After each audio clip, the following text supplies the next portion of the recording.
In episode 1 of The Night Agent, you get introduced to Peter. He's an FBI agent, but he's got an interesting past. His dad was an FBI agent, a disgraced one. He was labeled a traitor, and before he could clear his name, he was killed in a car accident. Because of this, Peter's always kind of had an eye on him, because some people think that he might be just like his dad, a traitor, especially when he thwarts a bombing on the DC Metro. He noticed a guy get on, put a book bag on, and get off. He looked in the book bag out of curiosity, and there was a bomb there. He saved probably 100 people, but some conspiracy theory whack jobs think that he had something to do with it. While the police were checking on everybody that day, he did notice a suspicious figure, and Peter chased after him, but the guy ended up getting away. The only discernible thing he noticed about the guy was this giant snake tattoo. Maybe the only good thing to come of that day was the fact that it got some people in Peter's corner. Diane, the president's chief of staff, really likes Peter. She's kind of been a mentor to him, looking out for him. But in order to get promoted, he needs the deputy director of the FBI, a guy named Jamie Hawkins, to sign off on it. And Jamie isn't the biggest Peter fan. It's not like he has a problem with him, he just doesn't like how close he is with Diane. So for the last year, after thwarting this attack, Peter has been biding his time, paying his dues, and sitting in a windowless room in the White House, going over reports while staring at a phone that never rings. It's basically a break glass for emergency type of situation. As Peter is going over the reports on one unsuspicious day, out in the DC suburbs, a woman named Rose is waiting outside of her aunt and uncle's place for them to arrive. They're just getting back from Rome. Rose is down on her luck. She was the CEO and founder of a very, very successful tech startup. It had to do with cybersecurity. But they had malware issues, all of her clients bailed, and the board of directors fired her. So she kind of needs a place to lay low because she's broke. She's had to file for bankruptcy. Her aunt and uncle reassure her that she can stay there as long as she wants. And in that moment, it's exactly what she needed. But the first night she's there, she wakes up in the middle of the night to a little bit of commotion downstairs. And when she checks her phone, it's weird because there's no service. There's also no power. She starts to make her way out of her room and downstairs, and she can faintly hear her aunt and uncle talking. They start talking about burning some documents, finishing a job, and warning somebody named Osprey that they're, quote, coming for them. Her uncle also mentions that it's 7 days before they try again, and then they start talking about some files. Her aunt says that they need to use these files to warn people that no one in the White House can be trusted. Rose continues to make her way downstairs, listening to this conversation about warning someone named Osprey, a drive in the woods, destroying everything that's there. And then Rose interrupts their conversation. And when they hear something, her aunt whips around and puts a gun in her face, thinking that she's an intruder. This side of her aunt is something that Rose has never seen before, so she's a little freaked out. Both her aunt and uncle weren't planning on Rose being up, but now that she is, they need to warn her. They try to explain to her that this is going to be really hard to comprehend, but there are two people outside and they're coming after them. Her uncle hands her a piece of paper and says, "Take this. Go to the house down the hill, use their phone, call this number. Say these words. Night action. Tell them we need help." Rose doesn't understand, but her aunt says, "You don't need to understand. You just need to go." Rose then does what she's told. She sneaks out the back door and heads down to the house, down the street. Nobody's home. She's able to break in, use the cell phone, and she calls that number. And that number goes to the room that Peter is located in. That number calls the phone that never rings. Rose tells him night action. She starts to follow the directions that her uncle wrote down, but she doesn't know the answers to all of Peter's questions. Because this number is really for people in the know, and Rose isn't in the know. She's just terrified and scared. Peter's actually about to hang up when Rose begs him not to, pleading with him to help her because her aunt and uncle are in danger. Even though he is supposed to follow protocol, Peter ends up helping her, calling the police and making sure that they head to the location of the house. There is one big issue, though. While Rose was leaving, she saw one of the assassins' faces, and he saw her, and he's after her. He's tracked her to the house down the hill, and he's slowly coming for her. Peter does his best to try to talk Rose through this situation, creating diversions just to stall until the police show up. And it gets pretty dicey, but these diversions do work. The police do show up, It scares off the assassin, and he ends up fleeing. Now, anytime that there's a night action, Peter is to call his boss. In this case, it's Diane. He fills Diane on everything that happened, and the fact that the woman on the line said her aunt and uncle, Emma and Henry Campbell, were in danger. After he fills Diane on everything that he got from his end of the conversation, she says, "You have to go pick up the witness. Take this woman somewhere and don't tell anyone where you're going." Peter tells Diane that Hawkins is already on his way, but she gets even more concerned when she hears that. At this point, she doesn't really trust him. She only seems to trust Peter, and she wants him on this job. So Peter heads out to intercept Rose and hopefully take her to safety. And when he arrives, Rose is already talking to Hawkins. Unfortunately, Hawkins has to inform Rose that her aunt and uncle have been killed. Rose is especially confused because she had no idea that her aunt and uncle would be involved in something that A, could get them killed, but B, that would require a response from people from the FBI and the White House. She's leery of just about everybody, including Peter when he shows up, even though she recognizes Peter's voice from the other line of the phone. When Pete does show up, Hawkins is pissed off. He doesn't like the fact that Diane is kind of stepping on his toes a little bit, but Diane got approval from the president. There's nothing Hawkins can do except sit back and let Pete just take the witness away. Before Pete can take her somewhere safe, he has to stop at his apartment first. On the way over to his apartment, Rose is just trying to make sense of all this. For her whole life, she thought her aunt and uncle were in acquisitions, but now that's all been turned upside down and they're dead. She's kind of looking for Pete to give her some insight as to what's going on, but Pete doesn't know. And he was instructed by Diane to not reveal any information and not get any information until they go through a debriefing in the morning. Because Pete was the one that answered the call, she thinks he knows more than he does. And he tries to explain to her, "I'm sitting in a windowless room in front of a phone that never rings. I don't know anything. I'm low on the totem pole." When they eventually get to his apartment, he takes her phone to make sure they're not being tracked. He then sets up a hidden camera, so while they're away, he can keep tabs on if anyone's inside, and then they head back to his car. As they're walking to it, though, Pete notices that two guys have gotten out of a vehicle and they're walking towards them, and he gets pretty suspicious. He's able to get the jump on both of them, and he kicks the crap out of them. He wants to know why they're after her, and they say, "We're not after her, we're after you." Because these two guys are conspiracy theory nut jobs that think that he had something to do with the Metro bombing, and they want to, quote, make him pay. It didn't really work out for them all that well. He takes both of their licenses and tells them that to stay put. Two agents will be on their way to interview them, and if they leave, they're going to have the FBI banging down their door. When they get in the car and they start driving to this secure location that Pete's going to take Rose to, the first thing he does is call Diane. He tells Diane that Rose is fine, but he also gives a description of the two guys that just jumped him outside of his apartment. She promises to take care of the two guys and also put some security at his building so stuff like that doesn't happen. Because of what happened, though, he feels a need to explain to Rose exactly why these two guys jumped him, and he fills her in on the fact that people think that his dad was a traitor, but Pete doesn't. Pete thinks that his dad was innocent and he never got a chance to clear his own name. And as for the Metro bombing, he thwarted it, he had nothing to do with it, but that's not going to stop the internet from talking. To say this is a hot-button issue for Peter is an understatement. While driving, though, Pete notices in the rearview mirror that they're being followed by a Mustang. He quickly tries to avoid it, and he confirms, yes, these people are, in fact, following us.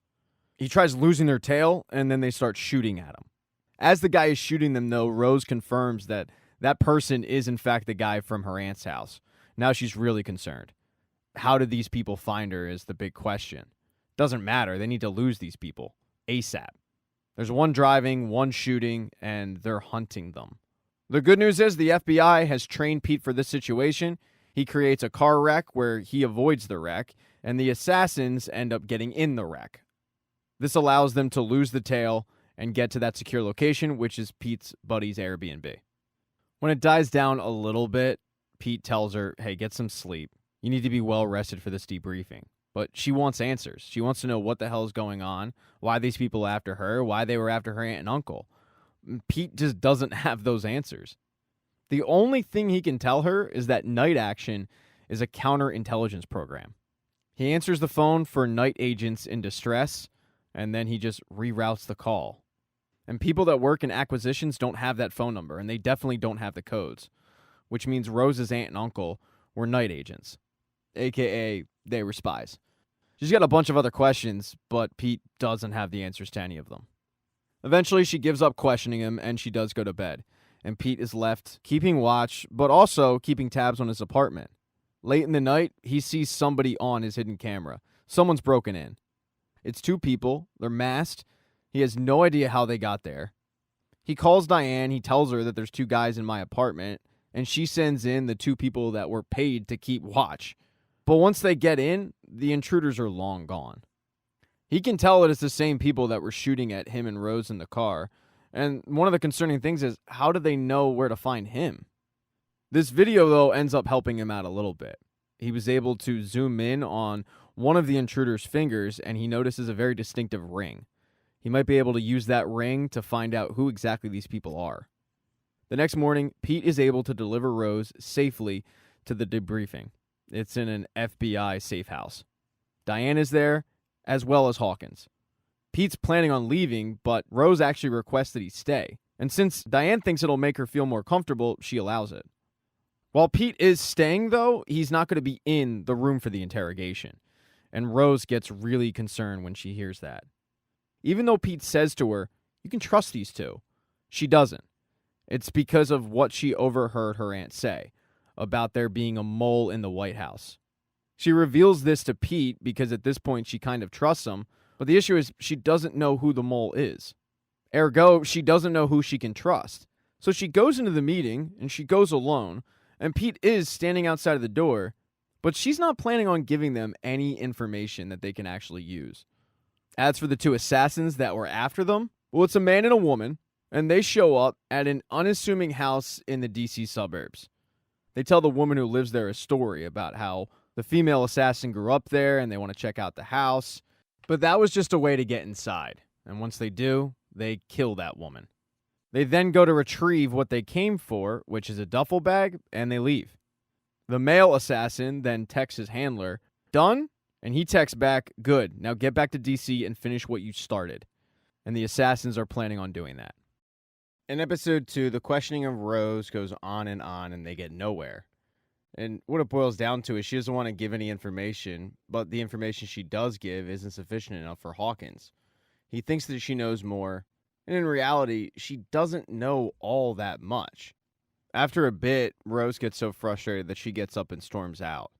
Both Hawkins and Diane are in agreement that, yeah, she definitely knows something, and Diane asks Peter if he can just try to get something out of her. Kind of buddy up to her, build that trust factor, and extract whatever information that she has so that they can find out who killed her aunt and uncle. In the meantime, they're going to put Rose up in a hotel. A really nice hotel, but one that she can't leave. It should be safe, though. They have Secret Service outside, downstairs, making sure that no one shady gets in or out. But the frustration that she can't leave and her whole life has been turned upside down is really getting to Rose.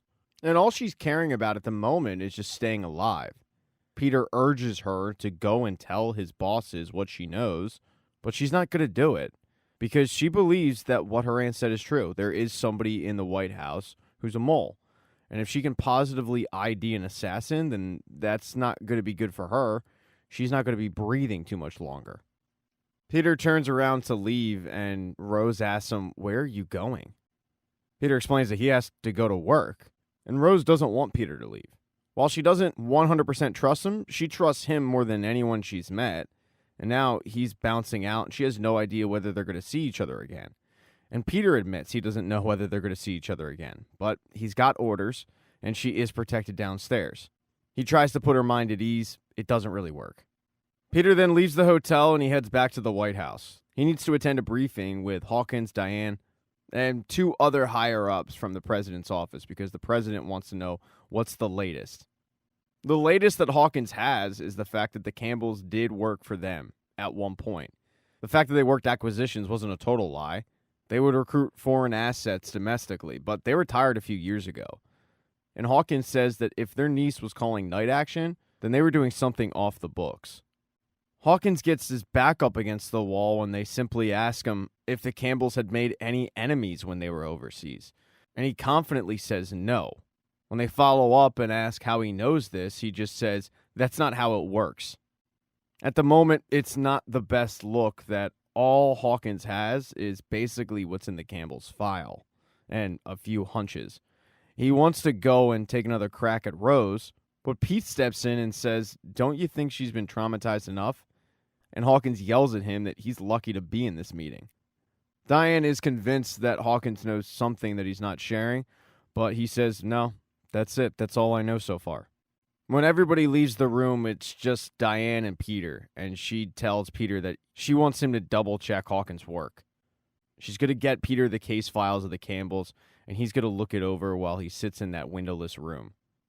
Before he can dive into the Campbell's file, he gets a little bit of a break. He sent a screenshot of that ring to someone in the FBI, and they've been able to positively ID it. The symbol on the ring looks really close to the family crest from the royal family of Yugoslavia. It's not much, but it's more than Peter had at the moment. He then has to head into that windowless room and start combing over the entire Campbell case file, which is a lot. But the person that was wearing that ring, the assassin, well, he and his girlfriend are heading to D.C. They have to finish that job just like their handler told them. When they get to their own motel, the girlfriend really wants to know what's in that duffel bag. I mean, curiosity is just eating at her.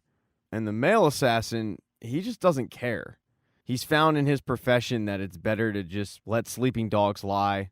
The anticipation never lives up to what is actually in the bag. For his girlfriend, it's the opposite. She can't take it anymore. She opens the duffel bag and she's surprised to find a nanny cam. Neither of them know what that means. She wants to hack into it, find out what would be on that cam, but her boyfriend puts a stop to that. He then gets a phone call from his handler. There's a man on the phone, and then there's another man in the same room with a suit on, and this one looks like a DC type.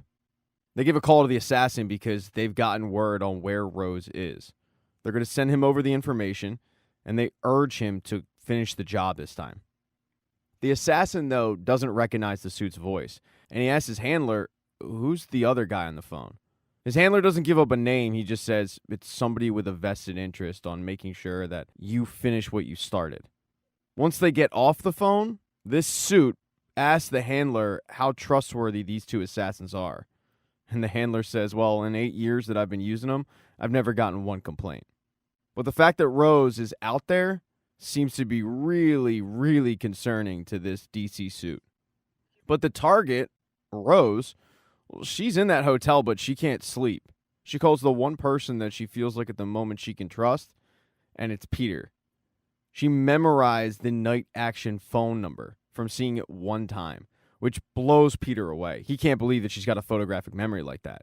But they start talking just kind of about life, about how he got into this situation, being an agent in a windowless room, if it's what he always dreamed of. The quick answer to that is no. He wanted to be the NBA. They get into her career, how she started off in Silicon Valley, how she had this tech startup, and how she trusted the wrong person. Everything was going well for her until somebody named Adam changed the code, which allowed the malware to sneak in and basically ruin her career. She thought her life was over until this whole mess with her aunt and uncle happened. She confides in Peter that she is so lonely all the time, but now that her aunt and uncle are gone, she's even more lonely, and she doesn't know what she's going to do. She asks him if he'd be willing to have breakfast with her, and he says, yeah, of course. Before that breakfast date, he has to meet with Diane. He's been working all night, and after getting off the phone, he did dive into the Campbell's case file, and he did find something pretty interesting.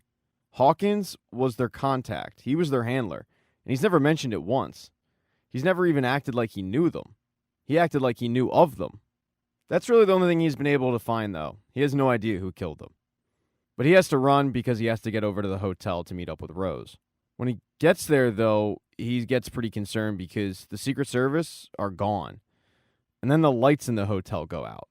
He rushes up the stairwell to Rose's room, and he's relieved because when he gets there, Rose is still there, but the door was open. The lock was busted, which means somebody's coming for him.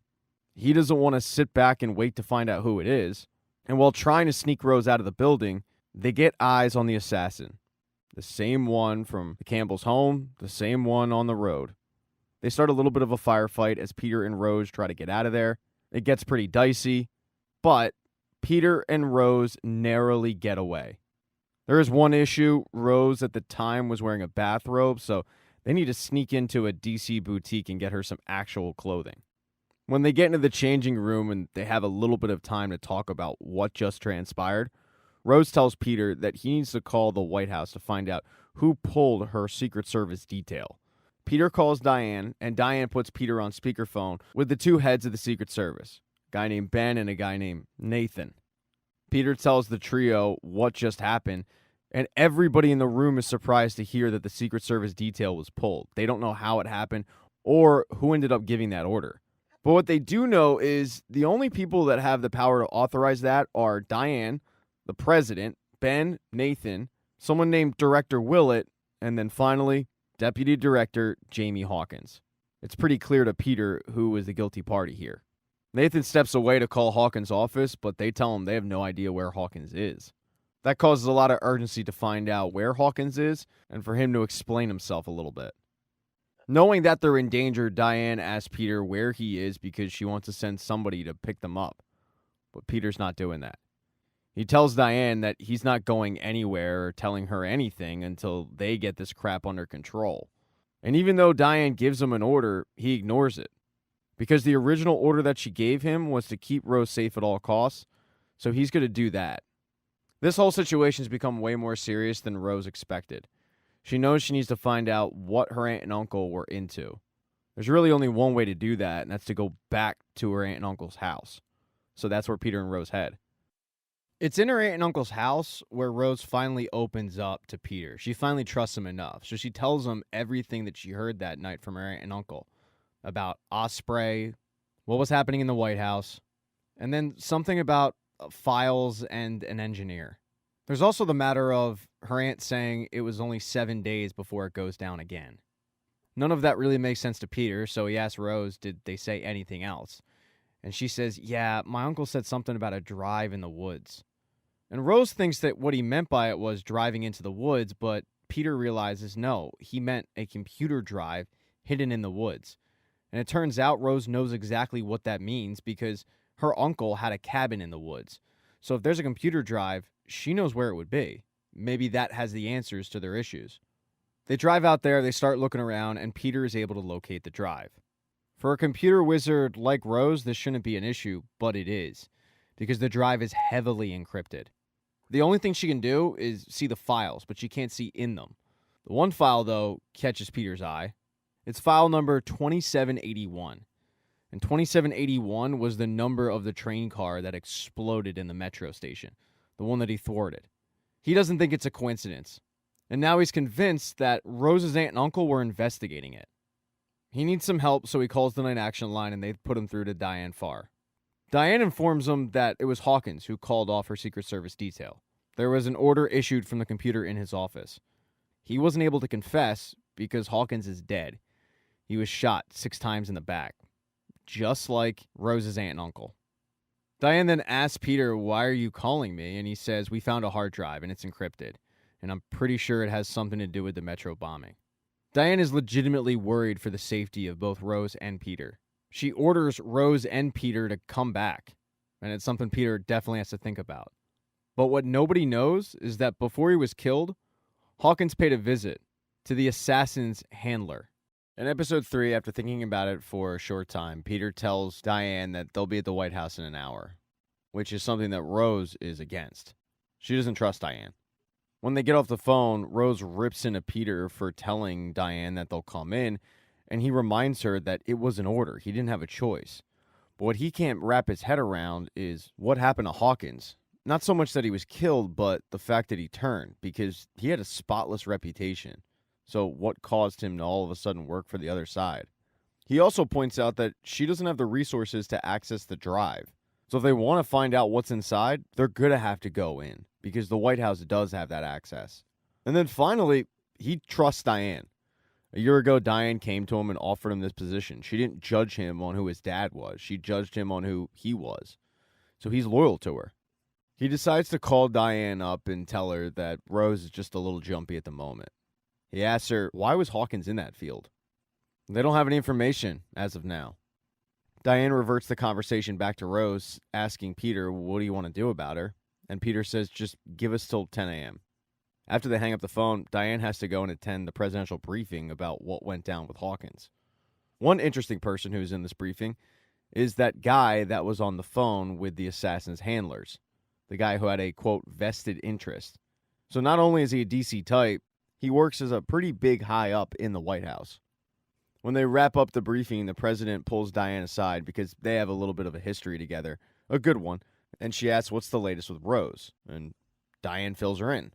Diane, however, is pissed. She tells the president, I'm in the dark here. I have no idea why Hawkins would pull Rose's security detail, and that's because I don't know what Henry and Emma Campbell were investigating through night action to begin with. What were you using them to find? The president decides to fill Diane in. 2 months ago, she had Henry and Emma look into the Metro DC bombing. Intelligence had nothing. She needed to jumpstart this investigation. Now, there was a statement from the People's Independent Front. It's a political group, and they had claimed to take credit for the bombing, but their leaders had said it was forged. It was completely fake. They took no credit for it. It wasn't them. The CIA then spent months listening into their leaders, tapping their phones, and the bombing never came up in conversation, which tipped off the investigators that that statement was actually fake. With that lead dying, the president called on 2 old friends from her Senate intelligence days.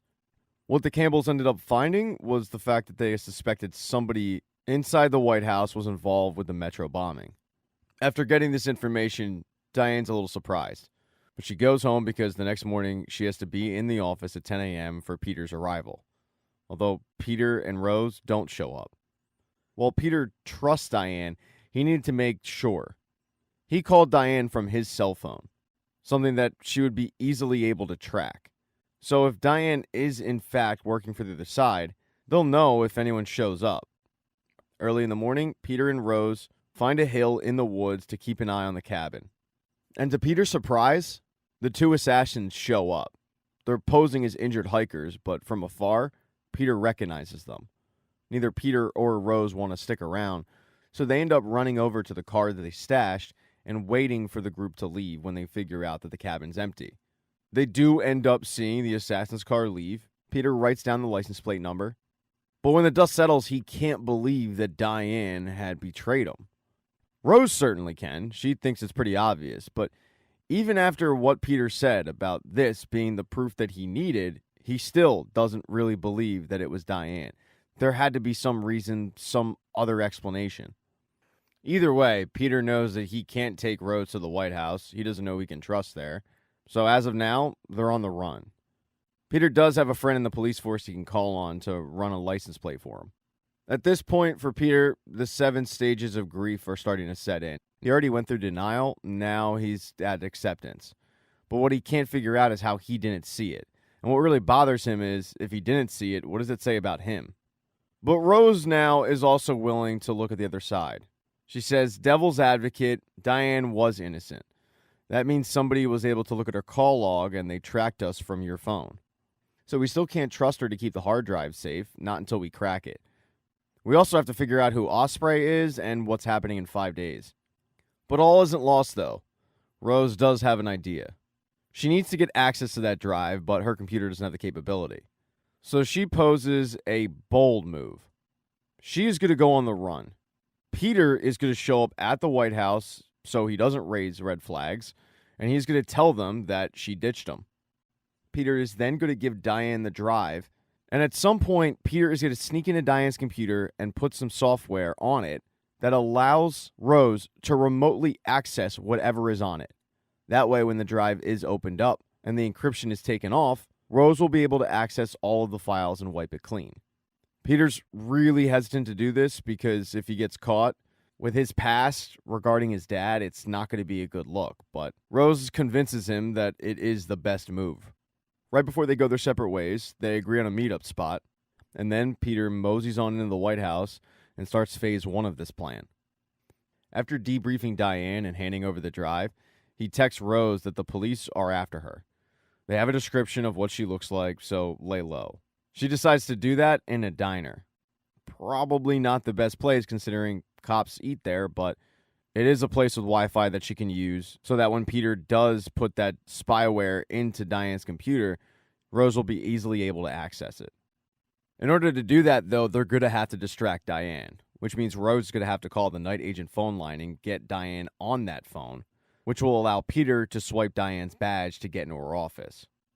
While Diane sits in that windowless room, unaware of the fact that she's getting played, Peter jumps into action.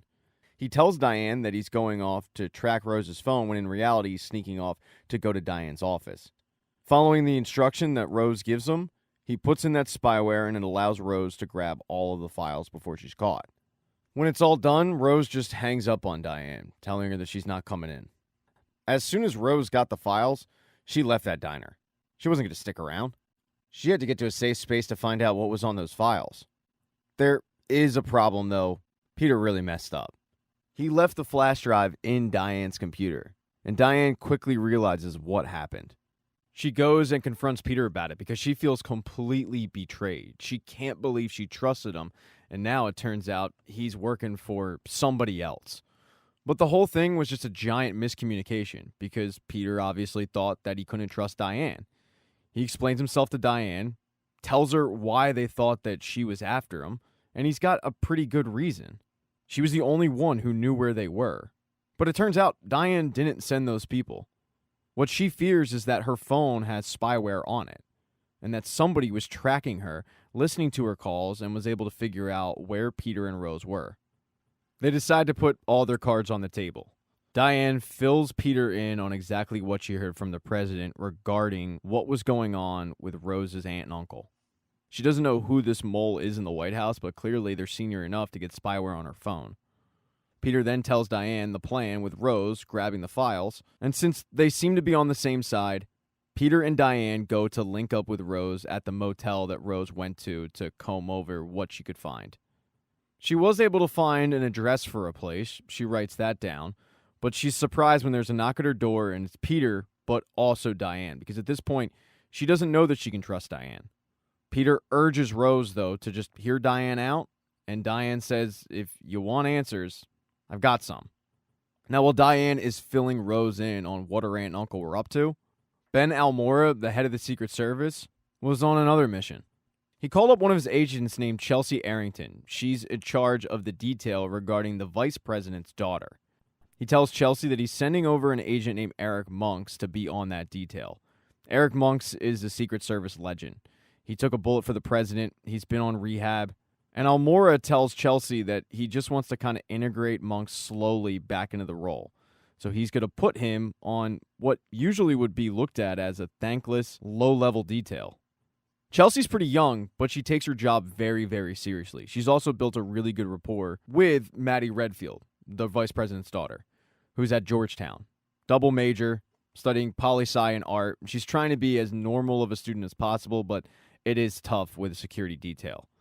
It's something that she really appreciates about Chelsea, the fact that Chelsea at least tries to blend in with other students and look somewhat inconspicuous. Chelsea fills Eric Monks in on all the details regarding Maddie, her schedule and whatnot. But the first night on the job, Eric really screws up. There's a guy that recognizes Maddie at a club, and he accosts her. Eric acted too slowly, and this perpetrator ended up getting hands on Maddie, which is a big, big no-no. While she doesn't want to do it, Chelsea has to rat out Monks to Almora.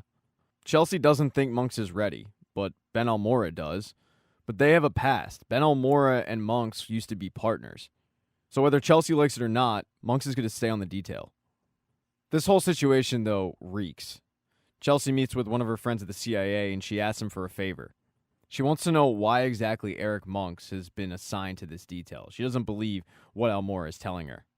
But it might have to do with what's going down in 5 days. Maddie, being an art major, had to take some art classes. And one particular class, the teacher's a little too friendly. It's nothing major, but, hand on the small of the back. Maddie really likes it, but it's all part of a plan. Because this teacher is a plant. He was sent there to gain Maddie's trust, and then God knows what. But he's getting pressured to speed it up. And all that pressure is coming from the guy with the snake tattoo. The same guy that planted the bomb on the DC Metro. In episode 4, Chelsea gets her answer as to what the hell Monks is doing on this detail. He's an addict. After getting shot and taking a bullet for the president, he developed an addiction to painkillers, had to go to rehab, and because he has friends in high places, they told him that if he stayed clean for a year and did this detail, he might be able to wiggle his way back to the president. When Chelsea finds out about this, she's pissed. She already wasn't a big fan of Monks to begin with, but now with this boys club BS, she's even more pissed off. Because she takes this job really seriously. She wants to work her way up. But now she has this guy being given a second chance that she, quite frankly, doesn't think he deserves. She brings it up with him, he admits everything, but then they have to put their issues aside because they have to deal with Maddie's day. And things are certainly developing pretty quickly between Maddie and her teacher. The very next class, they end up hooking up. He does the whole, "Oh, I'm so sorry. This is, no, we can't do this," knowing full well that they're going to do it. And she, being a sheltered, horned up 21-year-old, is like, "No, bud, you're going to kiss me." And it gets hot, and it gets steamy, and it gets passionate, but Maddie has no idea that all of it's fake. The two continue to hook up the next day, although they have to be covert about it. It does seem like Monk notices something between the two as he's just doing his precautionary checks, but Maddie's pretty certain that nobody knows other than her and her teacher. Now, not too far away, in a dingy, rundown motel, Diane fills Rose in on everything she knows about what her aunt and uncle were into. In return for this information, Diane wants the hard drive. She wants to know what's on it. But Rose is reluctant to give it up because Diane doesn't know who she can trust in the White House. And Diane says, "I can trust the president. I've known her since she ran for state rep. That was over 20 years ago." Even after making her case as to why Rose should hand over the hard drive, Rose still doesn't want to. She'd rather attempt to finish the job with Peter than hand it over and risk it getting into the wrong hands. Knowing that she's fighting a losing battle, Diane says, "Okay, when we walked in, you said you found something. Follow that lead, find out whatever you can, and just touch base with me. I'll deal with presenting it to the president." Diane turns to leave, and Rose says, "Wait, do you know the term osprey?" And the only thing Diane knows about is the bird. Rose mentions how her uncle said it, and Diane promises to look into it. A short time after Diane leaves, Peter and Rose head out to that address that Rose found in the hard drive. They don't exactly know what to expect. On the way over there, they discuss what else Rose found on the drive.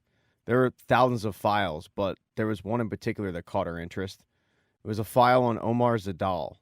Omar Zadar is the leader of the People's Independence Front, the people that, quote, took credit for the bombing, but then immediately denied that it was them. No one really believes that Omar Zadar or the People's Independent Front had anything to do with the bombing at this point. And plus, Omar Zadar is running for office. He's gone legit. Still, the fact that there is a folder in the hard drive with his name on it is fishy to Rose. She did do a deep dive into Farr and Hawkins, but didn't find anything on the drive with their names. They then get to the location of the address, and it's just a farmhouse. On the drive, it was made out to be an engineering company, but when they knock on the door, it's just some woman who's pretty gruff with them and claims she doesn't know anything. And when Rose and Peter kind of push the issue, the woman presents them with a shotgun. Neither Peter or Rose really feel like getting shot at again, so they turn to go away, but then Rose recognizes the landscape. She recognizes it from when she was a kid. She turns around to this woman, and she tells her how she came here when she was a little girl with her Aunt Claire. She would play over there, and then she came in the house. They made cookies with another woman. And Rose is thinking that other woman is standing in front of her. The woman, whose name is Lorna, remembers the story and then realizes who Rose is and invites both Rose and Peter inside. Rose and Peter break the news to Lorna that the Campbells are dead. You can tell by her reaction that Lorna legitimately had no idea about this. She doesn't watch the news. Rose then cuts to the chase and says, "We know they were spies, we have their hard drive, and that's how we got your address." They start prodding for any information that Lorna might have, but Lorna is reluctant to give it because she feels like the more information that these two have, the more dangerous it'll be for them. Rose, however, says, "No, we're way past that. We know somebody in the White House has turned traitor, and whoever that is, we know they're part of the Metro bombing. We're also pretty sure another attack is about to happen. So please, what do you know?" And Lorna tells both of them that she doesn't know much. Her job was to collect the intel and give it over to the Campbells. And what the Campbells wanted was blueprints for infrastructure, public buildings. With Lorna's background as a civil engineer, she had the contacts to get those sort of things. She doesn't know why they needed it. She never asked. But the files that Lorna gave the Campbells, folks like Rose and Peter, they're not going to understand them without Lorna. They need a civil engineer to explain the details of them. The good news is Lorna is willing to take a road trip and take a look at them. On the way over to look at the drive, Lorna gives a brief background as to how she met the Campbells. It's a nice little insight for Rose, who's finding out more and more about her aunt and uncle, who she thought were just normal people. Lorna also mentions how she knows who Peter's dad is. And Peter gets excited because he thinks that Lorna knew him, but she says, no, I just recognize the name. Now, Lorna is leading them to the building of the blueprints the Campbells wanted. It's in downtown D.C. It's a really popular area. They head to a coffee shop and they start showing Lorna what is in the files. And a lot of it is just about power grids, gas lines, building structures. And to Lorna's best guess, it was probably the Campbells looking for vulnerabilities for another attack. The thing is, they don't know what exactly the attack would be on. They also notice in the drive that there's security footage for every single camera on the block, and it all dates back to the day of the original Metro bombing. It's not a coincidence. Peter, who was in the bathroom, comes back to the table and tells them that the Metro runs directly under the cafe. He then realizes that the attack was actually supposed to take place at this block. The only reason it didn't was because Peter had pulled the emergency brake and the bomb detonated 2 blocks away. And after looking at the schematics, they realized that Peter's right. Because if the bomb were to detonate where they're sitting, it would take out 2 city blocks with gas lines and whatnot. Lorna still doesn't know exactly what they were attacking or why they were doing this, but she does tell both of them, if you want to find out who the traitor is, you got to find out what you prevented that day, what they were trying to attack. They then have to say goodbye to Lorna. She desperately wants to get back to her home, where she feels safe. But right before she leaves, Peter says, wait, you knew my father, didn't you? And Lorna says, no, I didn't, but I did know 2 agents who worked his case. Sorry to say, they certainly seem to think he was guilty. And Peter gets upset and yells, well, then why haven't I seen anything about this case? Because up until this point, it's all been under lock and key. But Lorna asks him, what would that change? And to Peter, it would mean everything. But Lorna kind of laughs at that and says, stop worrying about your dad and start worrying about Rose. Shortly after Lorna leaves, Peter gets a phone call from that state trooper friend who he gave the license plate info to. They've located the car. It's in a D.C. suburb. That's because the assassin couple had been playing house there. The female assassin really wants to settle down. She wants a normal life that isn't on the run and killing people, and she thought they could kind of play house for a little bit with a house that is for sale. The fact that the house is for sale and no one's supposed to be living in it and lights on piqued the interest of neighbors. They called the police located the car. So the state troopers are headed over there, as well as Peter and Rose. But when they get there, the couple's nowhere to be found, because the couple got word from their handler to go and kill Lorna, which they do. So it's another dead end for Peter and Rose. Before the assassins did kill Lorna, she seemed to give up a little bit of information. We don't know what that information is, but what we do know is it's not enough for the assassins or the handler that they can use to get Rose. After striking out, though, at the assassins' attempt at playing house, Peter and Rose end up getting a motel room. Because the motel's booked, they share a room, and it allows Rose to continue to go over some of the drive. She continues to look into Zadar, but there's nothing, one way or the other. She thinks that maybe someone in the White House had offered him something to do it in order to keep their hands clean, but she has no proof of that. It's just a hunch. Peter, though, has brought food, so they decide to have dinner together, and it's really the first time that both of them can enjoy life and not think about their current situation. They do this crazy thing. It's called laugh. The next morning, Rose picks up her investigation, looking at a bunch of surveillance video from the drive. She's looking for shady characters, but so far, she hasn't seen any. She asks Peter if there is any suspects for the bombing, and he gives her the description of the guy with the snake tattoo, but it's really not a lot to go on. He was wearing a jacket and a hoodie. Peter then gets a phone call from Diane, and he fills Diane on the fact that they think there's going to be another attack. Diane tells Peter they need to share this news with the FBI. Peter agrees, but when he hangs up the phone, he sees something that really piques his interest. It's one of the surveillance videos. It's from the cafe they were in, and it's a woman looking out a window and talking to herself. But Peter knows that woman isn't talking to herself. She's a Secret Service agent. Because that agent is Chelsea. And now Peter knows that the attack was probably going to be on somebody that she was protecting. But in a really messed up twist, Chelsea's dad, the vice president, is the guy with the vested interest. The guy who was sending assassins to do his bidding via an intermediary. Yeah, that's her dad. In episode 6, the conversation between the vice president and Maddie is pretty contentious.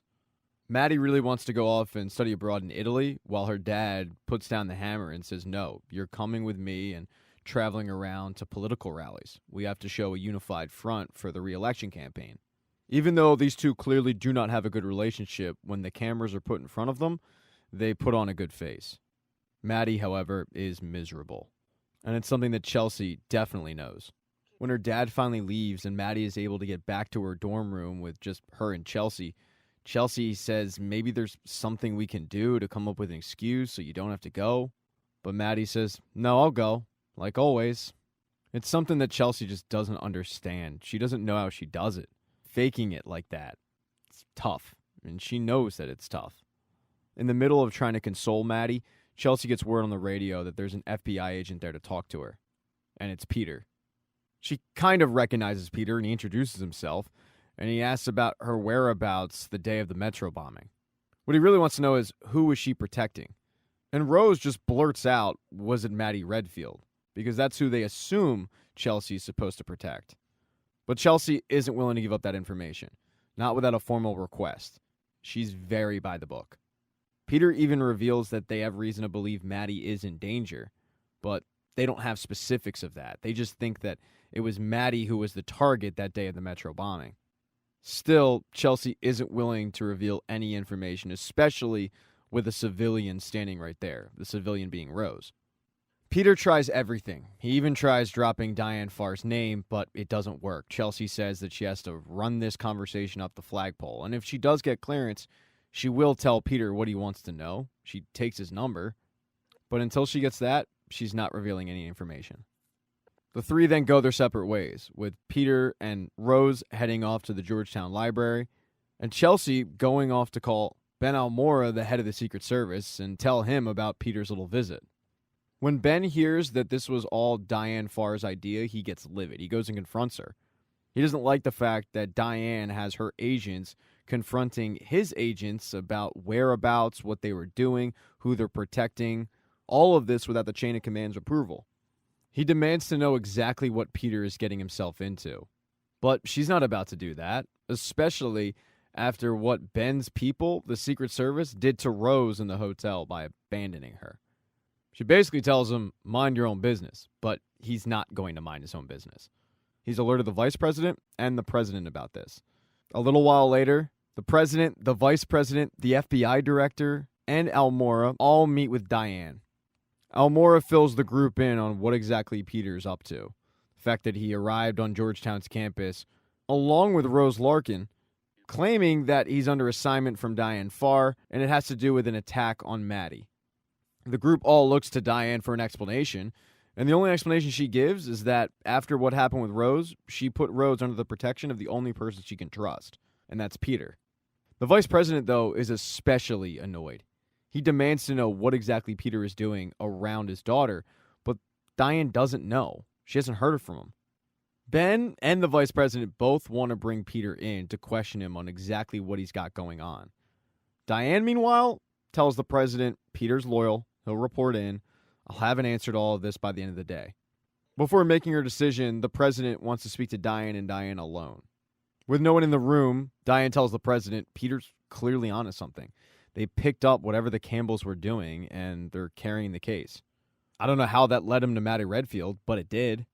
The president isn't really happy with this answer, and she demands that Diane get them back in the White House before it's too late. The thing is, Diane and Peter have been limiting communication, so she's just going to have to wait until Peter touches base with her. Now, the good thing about this whole mess is that it wasn't a total loss for Peter. Chelsea does get clearance to call Peter and tell him she wasn't with Maddie Redfield that day. As for who she was protecting, she can't reveal that information. Before she hangs up, she does tell Peter, if you have any information on an attack against Maddie, I need to know. And Peter tells her, if it wasn't her you were with at the coffee shop, then you're right, you don't need to know. Because she has nothing to do with it. Chelsea's a little confused and asks Peter, what do you mean coffee shop? And Peter says, you tell me. Chelsea says, I'm hanging up now. But right before she does, Peter asks, does the name Osprey mean anything to you? And Chelsea pauses. It's as if she does recognize the name, but she just hangs up anyway. With no real leads, Peter and Rose have to pick up in the library and try to figure out their only clue at this moment, the ring. The coat of arms from the Kingdom of Yugoslavia is close to the ring, but it's not an exact match. Peter then brings up to Rose another thing that's really been bothering him. When everyone thought the bomber was PIF, it became a military operation. The FBI stopped looking into suspects, case was closed, it was over. The person that made that call was Hawkins. So Rose asks, is there any way to look at his files? And Peter's pretty sure he's not going to be able to access his files. But he does get an idea. Go and talk to Hawkins' widow. Peter wants Rose to come with, but Rose thinks that's going to be a waste of time. She wants to stay in the library and figure out if she can find out anything on this ring. They go back and forth with this, but eventually Rose convinces Peter it would be best if he just go and she stay there. After all, nobody kills anybody in a library, except John Wick. After combing over hours of books of family crests, coat of arms, she thinks she finds it. It's for the Pavlovich family. A quick Google search reveals that the Pavloviches were a monarchy from Yugoslavia. A guy named Andrei Pavlovich, who was a rising political star and a distant cousin of the Crown Prince of Yugoslavia, criticized the Crown Prince's recent statement calling for a reestablishment over the defunct Yugoslavian monarchy in Serbia. A little while later, Pavlovich disappeared. Police had posted a sketch of the suspect that they think killed or took him, and it looks a lot like the guy that killed Rose's aunt and uncle. With this news, Rose just has to wait until Peter returns. And Peter headed off to go talk to Hawkins' widow. Peter asks his widow, who's a little gruff, if he can ask her a few questions on something that he, along with her husband, were looking into before he died. She reluctantly lets him in, and Peter starts to explain that he, along with Hawkins, were part of a group that was investigating the Metro bombing. Hawkins' widow just cuts Peter off and says, I told the other people. I don't know anything. Jamie wasn't allowed to talk about his work with me. Well, one of the reasons why Peter thought that maybe Hawkins would share it with his wife is because his wife used to work in the FBI. She's not really just some civilian. She knows her way around this kind of thing. Peter asks if he can see Hawkins' files, but she brings him to his office and says they already went through all his files. While Peter's kind of surveying the room, Cynthia Hawkins mentions how her husband served for 30 years and now he's being treated like a criminal. And Peter says, I know how you feel. And she shoots back, you have no idea how I feel. But Peter actually does, and he goes into his story about his dad and about being wrongly persecuted. But now he's questioning that. He goes into this whole thing about how, yeah, he thought he knew his dad, but then you start questioning, why does everybody think he was guilty when you actually knew him? So then you start wondering, maybe you didn't know him at all. Maybe they all are right. This does work. Cynthia asks Peter, what does this have to do with you? And Peter says, the person that I'm protecting is in danger, and whatever your husband was looking into, it has something to do with it. That's when Cynthia reveals that she lied earlier when she said that her husband never shared any information. He always picked her brain regarding stuff. She tells Peter that her husband was working on the Metro bombing case for a while, but there was some inconsistency that he picked up on. He thought somebody interfered with the FBI's investigation. All the pieces that they were left with, it just didn't add up. Now, as for all of the Omar Zadar stuff, that was just crap. When the confession came in, the Bureau had a list of suspects, and none of them were connected to Zadar. Hawkins then went back through some case files, and she's pretty sure he found something that pointed straight to a government contractor. The contractor is called Turn Lake Industries. It's a company that Peter's never heard of. But Cynthia goes on to explain that the day her husband went missing, he had a secret meeting with them. She has no idea exactly who was in this meeting, but she's pretty sure it was the CEO. Cynthia's pretty certain that Jamie was killed that day because he was close to getting to the bottom of the Metro bombing case. With this new information, Peter heads back to the library where Rose tells him all about the Pavlovich family and then shows him the picture of Pavlovich's suspected kidnapper. Rose looked into Pavlovich a little bit more, and before he went missing, he was going to the press and railing against an American defense contractor. Pavlovich claimed that this contractor was conducting shadow ops throughout the Balkans. That contractor was Turn Lake Industries. Peter instructs Rose to keep looking into Turn Lake, find out anything she can regarding who they donate to, political allies, things like that. He steps away to go contact Diane Farr and check in. She's on edge, and she tells Peter why, and he explains his side of things. They thought that somebody was out to hurt Maddie Redfield. Ultimately, it seems like that proved to be a dead end. He does think Secret Service ultimately has the missing piece to all of it. But he brings up to Diane Turn Lake Industries. She knows exactly who they are because they have contracts with the Pentagon and all over the world. Peter then tells Diane that he's pretty sure the assassins are working for Turn Lake. Diane tells him to gather everything they have. They need to brief the president. And then she instructs he and Rose to get their ass back to the White House immediately. When Peter walks back over to Rose and her computer, she's dug in and found some stuff. Turn Lake Industries donations to politicians. The person that they donated most to is the vice president. They gather all their stuff together. They head out to their car, but there's an issue. They're being tracked by the two assassins.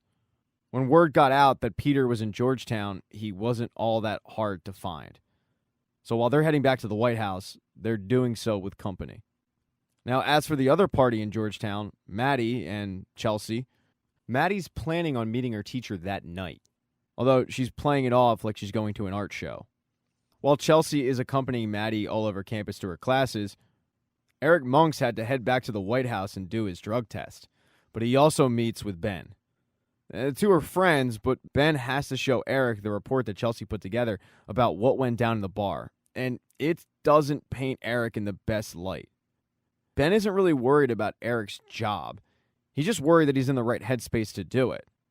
He then, however, asks Eric what his feelings are regarding Chelsea, and he says she's sharp, she's good at her job, she just has a different way of doing things. It's like her and Maddie are friends. And he's not far off from what he says. Chelsea and Maddie are kind of friends. But to Chelsea, that's why she thinks the relationship has worked so well. Good example of that is she lets Maddie borrow one of her necklaces to go out to this art show. When it comes time to actually leave for that art show, though, Eric was supposed to accompany Maddie, but Chelsea says, I'm going to stay on duty for this one. Eric knows that this has to do with what happened the other night. So he asks Chelsea, I'm just wondering how long you're going to hold this grudge for. She's kind of taken aback by this and says, a grudge? No, this is about Maddie. I want to be there for her tonight, and I have to bump someone, and you're the new guy. But now that you brought it up, you're the only member of my detail who's ever shit the bed in a high-stakes situation. It then sparks a little bit of debate between the two. Monks thinking that she doesn't know what a high-stakes situation is, and Chelsea trying to explain to Monks that she wants to get ahead. Everybody thinks this detail's a joke, but she takes it seriously because she wants to one day be protecting the president. Cooler heads eventually do prevail, but Eric's left home, and Chelsea escorts Maddie to the art show, where Maddie ultimately is able to escape. She does leave a note on the mirror that apologizes to Chelsea for doing what she's doing, but Maddie doesn't realize that it's dangerous to do what she's doing. She thinks her teacher's safe. She finds out pretty quickly after getting to her teacher's house, though, that it's not the case. She starts making out with him. Things get hot. Things get heavy. I'm talking it's rainforest sweaty in that room. And then the teacher's roommate shows up, which terrifies Maddie. She's very confused because she's just got this stranger staring at her. She's not wearing a shirt. But then on top of it, she hears her teacher yelling at the guy that he told him he would call him when they were done. He then tells the guy that he doesn't have to force Maddie. She'll say what they need her to say. Maddie has no idea what's going on. And then she hears this roommate hold up a gun and say, I need something else. And he shoots her teacher. Maddie is super terrified. She tries to get to her panic button, but it's too late. The guy grabs her and drags her out of the room. Chelsea does show up at the teacher's apartment, but it's too late.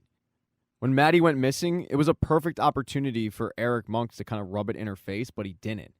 He actually tipped Chelsea off as to where Maddie might be. because Monks noticed that her and her teacher just had something about them that was weird. Going off this tip, Chelsea got the address, headed to the teacher's apartment, and she found a bloodbath. But she didn't find Maddie.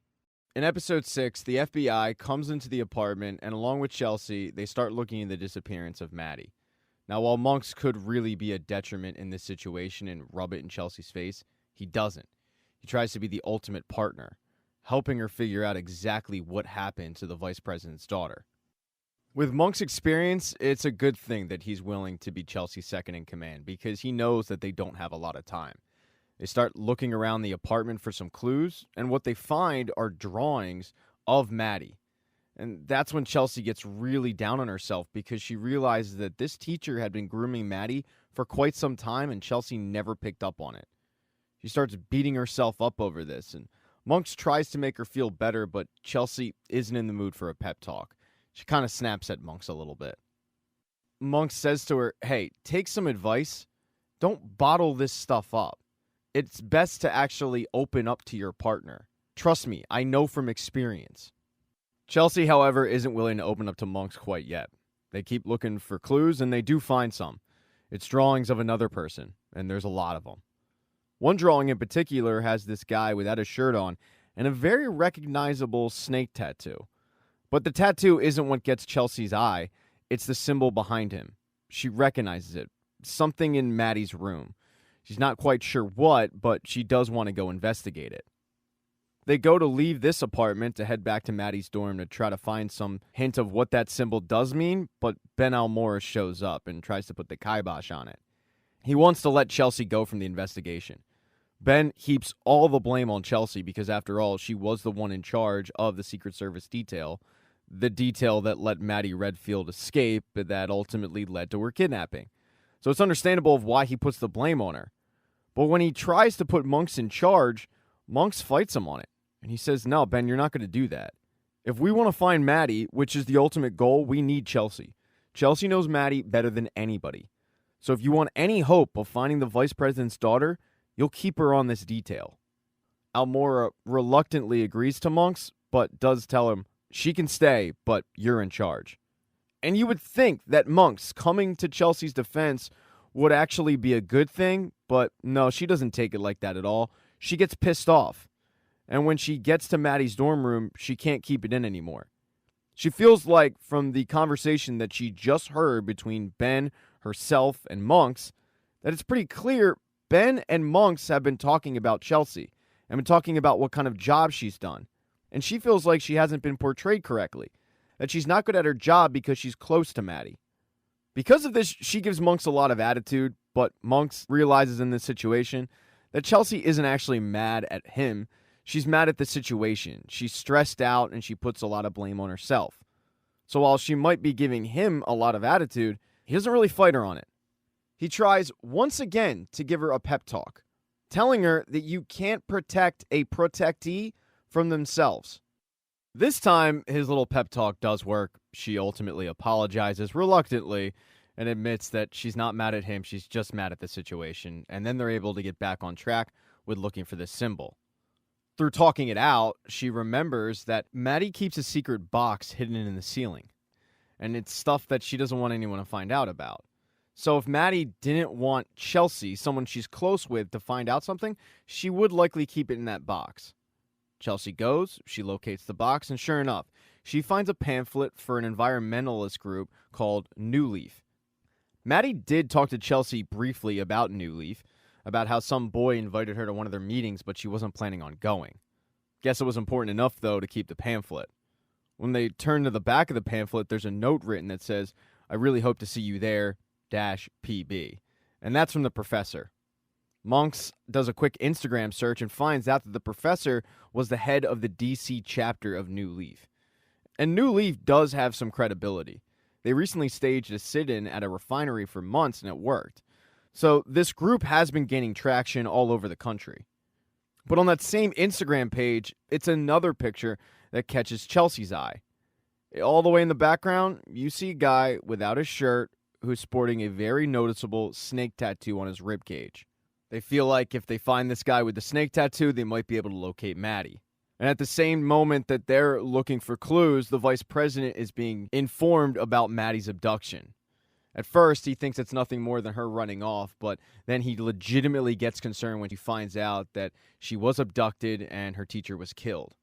You can tell by his reaction that it is genuine. He had no idea this was going to happen. Now, while people in the White House are frantically looking for Maddie Redfield, somewhere in D.C., Peter and Rose are headed back to the White House, but they're actually not going there. Peter tells Rose that the vice president didn't have authorization to pull her Secret Service detail that day in the hotel, which means that somebody must be working with him. And until they find out who that person is, it doesn't make much sense to walk into the White House together. They have no line of exit. So what Peter's going to do is he's going to drive Rose to his friend's place where he knows that she'll be safe. He'll then go to the White House, debrief Diane on everything they found, and get a safe transfer for Rose over to the White House. The place where Peter decides to take Rose is his buddy Francisco's apartment. Francisco is the state trooper who helped out Peter earlier. They go way back from Quantico. Peter is one of Francisco's best friends. He knows that Francisco will protect Rose at all costs, and she'll be safe there. Before Peter heads off, he does remind Rose about their meetup spot, the fishing pier. This is just in case anything were to go awry. But unbeknownst to Peter, they were being followed. The two assassins were putting that tracker to use. And Peter did have an inkling that somebody was behind them, but when he went through a red light and no one sped up, he just assumed that he was being paranoid. When in reality, they didn't speed up because they knew exactly where Peter was going. Now, when Peter headed to the White House, he didn't take that vehicle. So those two assassins are simply parked outside of Francisco's apartment, waiting for someone to come out. And they don't see Peter.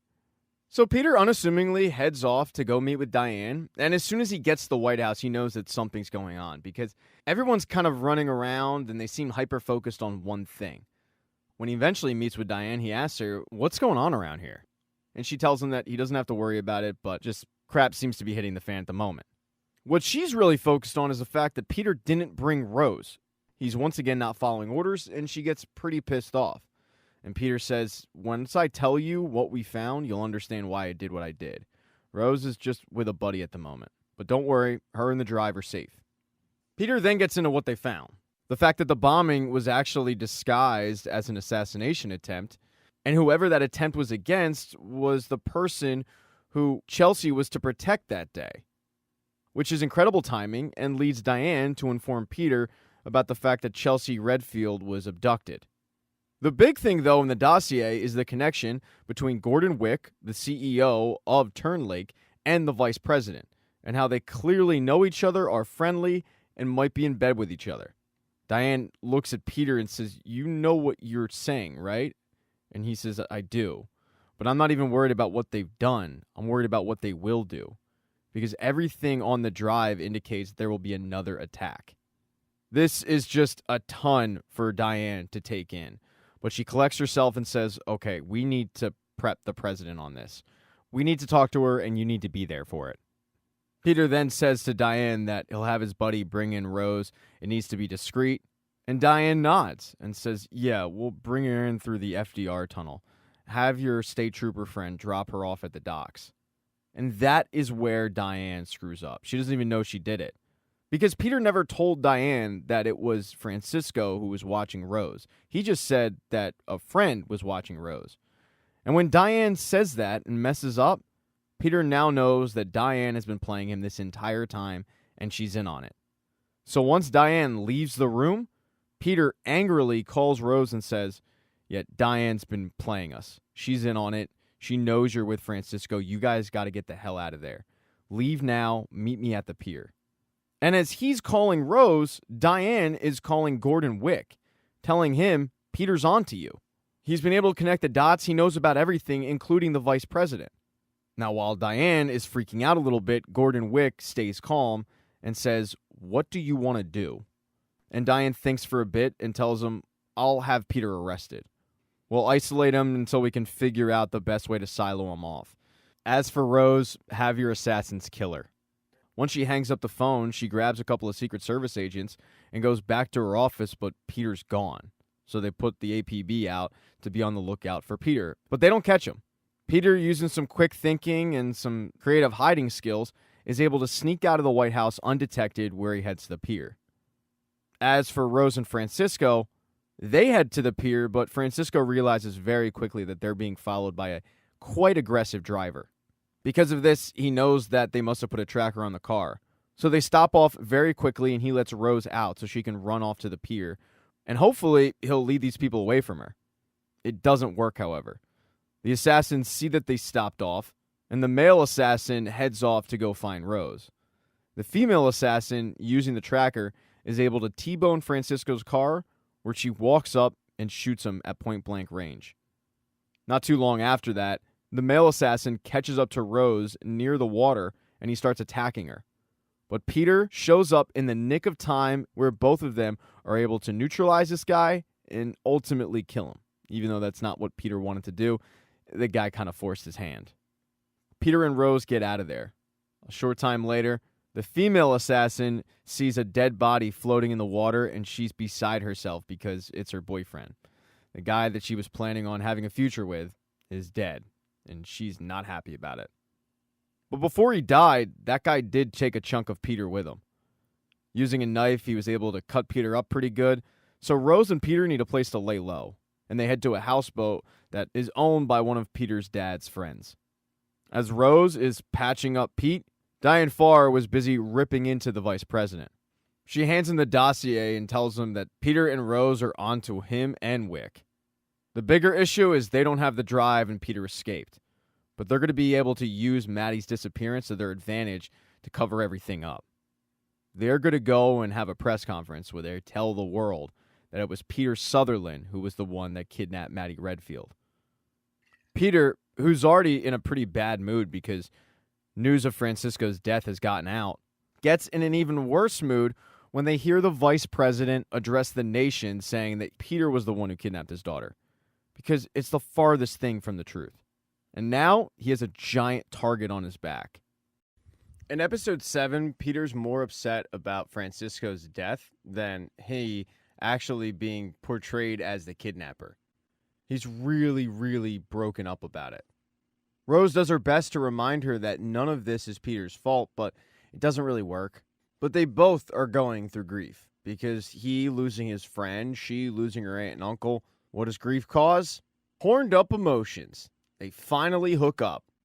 Afterwards, Peter hops on the internet, where that conspiracy theory whack job has gone on a tangent about Peter, about finding him, and about sending his minions on the lookout to bring this guy to justice.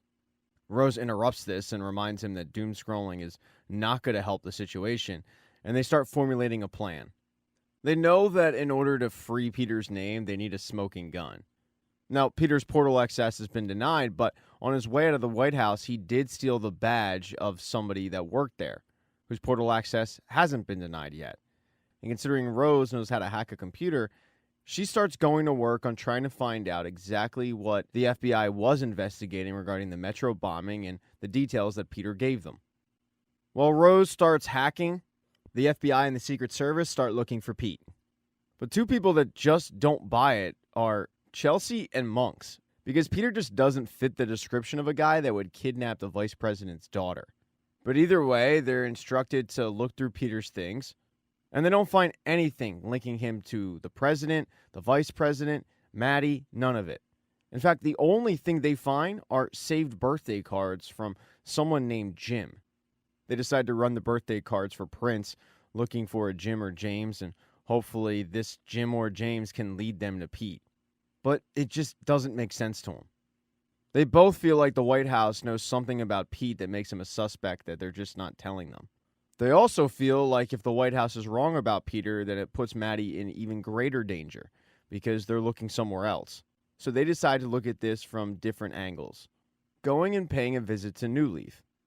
The poor guy that is at the D.C. office is terrified when the Secret Service show up, asking him questions, but he does tell them that Maddie's teacher was, in fact, the leader of the D.C. chapter, that he had talked about bringing Maddie to one of their events. He knew that he was meeting with Maddie the previous night, but in terms of knowing where Maddie is, he has no idea. And as for the guy with the snake tattoo, his name's Mateo. He was dating Maddie's teacher, but he hadn't seen him in a while. So now Chelsea and Monks at least have a name to go off of. They both head back to the White House to debrief their bosses on what they found. And at the White House, Diane Farr is doing severe damage control, lying her ass off. The president corners her in a meeting and basically asks, how the hell did this happen? I mean, he was a suspect, then he escaped. And because of their strong previous history, the president believes her story, but it's just one lie on top of another. Diane then hears from Gordon Wick that she, himself, and the vice president need to have a covert meeting because Gordon Wick has gotten word from the kidnappers. Maddie is safe for now, but the kidnapper had videotaped her and then sent Gordon a list of demands. The vice president has 2 days to announce that he was the one behind the Metro bombing. He also has to admit who his accomplices were, and if he doesn't, Maddie dies. Gordon has no idea why he got the video or the list of demands, but he's looking into where exactly the email came from. The high-stakes situation caused a little bit of infighting. Tensions are high, but after thinking about it for a few seconds, the vice president says, I'll just confess. I mean, who's going to believe me anyway? I'm a distraught father. As soon as we get Maddie back, I deny the whole thing. But Diane shakes her head and says no. As soon as you announce that you were behind it, people start digging into that smoking gun and find all of the details. You're not giving in to these demands. I mean, even if we do get Maddie back, you can't control her. She was planning on taking you down. And then Diane goes into her car and grabs a duffel bag where she pulls out a nanny cam. She tells the vice president, you might want to go and take a look at what's on that thing. Because Maddie had told her therapist about it.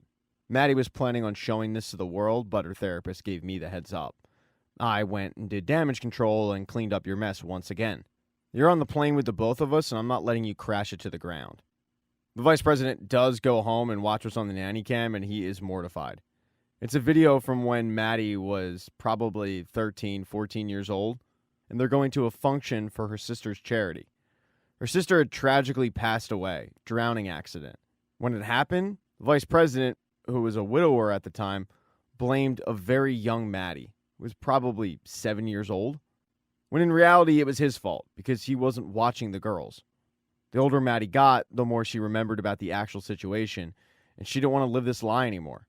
But her dad got physically abusive, and the videotape shows it all. As for Diane, she just headed back up to her office where her and Ben were debriefed by Chelsea and Monks. And even though the clear lead here is the New Leaf connection with Mateo, Diane once again points them to finding Peter, harping on the fact that Sutherland is the one they need to find, and every second they don't spend searching for Peter is another second that is putting the vice president's daughter in danger.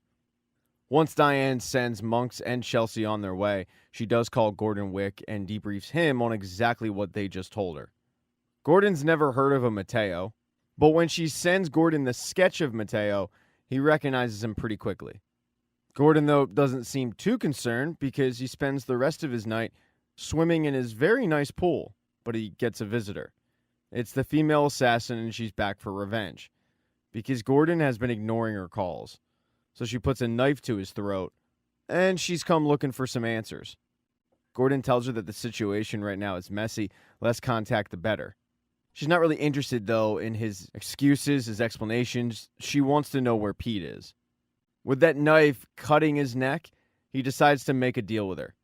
He tells her, I know where Maddie Sutherland's kidnapper's last known whereabouts are. You find him, you take care of him, and I'll locate Pete for you.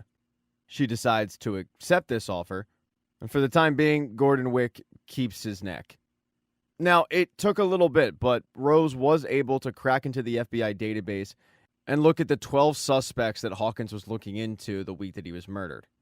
There's really only 2, though, that fit the description of somebody who'd be working for Turnlake. And one of those people suddenly passed away. In fact, he died the day before the FBI was going to show up and interview him. His name is Colin Worley, and there's basically nothing in his file. Not even a reason for his death. All of it is super shady, and they feel like Colin is definitely a missing link to this whole thing. But they have to find out exactly what Colin died from. If they can find out what he died from and connect all the dots, then it could be the first step in freeing Peter's name. In order to do that, though, they're going to have to visit the Office of Public Records, go inside, and request the file. They try to be as covert as possible about this, but They do steal a car from a local valet. Pete drops Rose off and she heads inside. But as Rose is trying to sweet talk the woman at the front desk into giving her the file without Rose handing over ID, Peter notices that a couple of guys across the street have clearly ID'd him. Pete waits as long as he can, but it gets to the point where he's got 4 guys approaching his vehicle and he has to take off. By the time that Rose comes out, she's looking for the car. It's nowhere to be found, but those 4 guys, they still are there. And they've got a phone pointed at Rose asking her questions. These guys are disciples of that internet conspiracy theory whack job that has put Pete's name on blast all over the country and has caused this quasi-witch hunt. Pete, however, shows up in the nick of time, fires a flare gun to scare them off, and then he and Rose get in the car and take off. They then head back to the houseboat. They're unaware, though, that Chelsea and Monks are onto them. Using the birthday cards, they were able to ID the guy named Jim. It's Peter's godfather. He was Peter's dad's best friend, but a difference of opinions kind of fractured the relationship between he and Pete. Problem is, he believed that Pete's dad leaked these classified documents, and Peter clearly didn't. And Jim used to be a journalist, so he did actually have the resources to look into this professionally. As for this whole crap with Peter kidnapping Maddie, though, he doesn't believe it for 1 second. Because as he tells both Monks and Chelsea, Peter actually cares. It doesn't matter if they're friends or strangers. He cares about people. He wouldn't do such a thing. As for where Peter is, he doesn't know. But Chelsea and Monks continue to press him. And Jim says that he's got 2 places. There's an old place down in Shenandoah. And then there's the boat. They head to go see if Peter's down at the marina. And Peter is, in fact, down at the marina. He, along with Rose, are looking over Colin's file. And Colin's rap sheet does indicate that an OD, which is what he died from, would have been very plausible. He had a couple of court-appointed stints in rehab. All of his personal effects were forwarded to a next of kin. There's no name, but there is an address. One of those items was a key card to a company called Allentine Manufacturing. When Rose does a Google search of Allentine, she finds that they are a subsidiary of Turn Lake Industries. Pete then flips over another page and he sees Colin's arrest photos, and Colin has a very distinctive snake tattoo.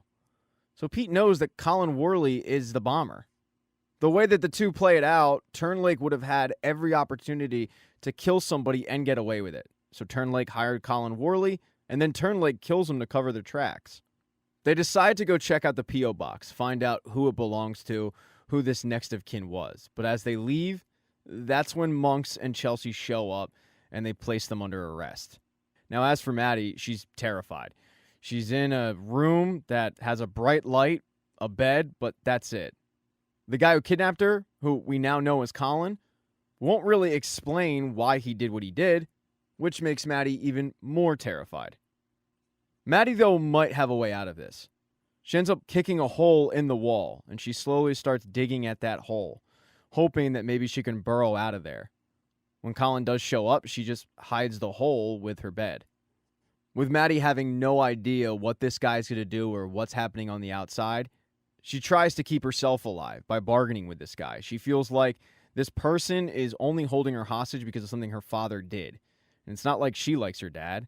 So she tells him about the nanny cam back at home that he can use to take down her father, the one that she was planning to use to take down her father.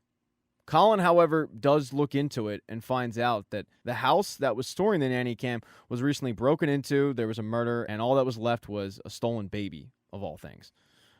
And when Maddie hears that, she knows that she was betrayed by her therapist. She decides to just tell Colin what was on the videotape, but she also tells him that whatever he's planning, they can do it together. They can take this guy down. Colin thinks about it, gives her a, "We'll see," and then he leaves. And once he does, Maddie continues to go back to work trying to get the hell out of there. In episode 8, we get backstory on what happened with Colin Worley. The whole Mateo-Colin thing, it's not an accident. Mateo and Colin were actually identical twins. Colin was the one who dropped the bomb off at the location on the train. He was the one who was working for Turn Lake Industries. He was also the one who was a drug addict. When he came home after dropping off the package on the train, he was on edge because it didn't go off and he had just been attacked by Peter, narrowly getting away. He opens his door and there's his twin brother Mateo because he had just gotten kicked out of his house via his girlfriend. Colin tried to explain to Mateo, dude, you got to get out of here, but Mateo wasn't getting the message.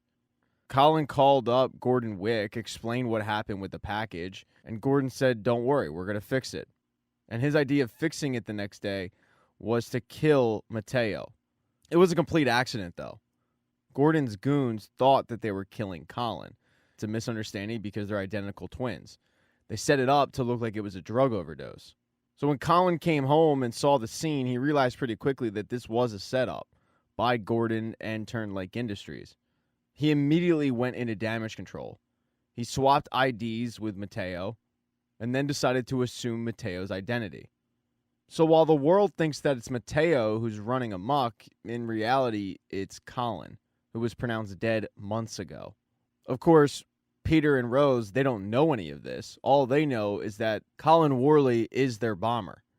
They were on the way to that P.O. box when they were caught by Chelsea and Monks, and right away they explain to them that they're innocent. They don't have Maddie, and they've been able to crack this thing wide open, and they have proof. Now, at first, Chelsea and Monks don't believe a word these two say, but when they look at their, quote, evidence, and they see Colin's picture, they recognize it.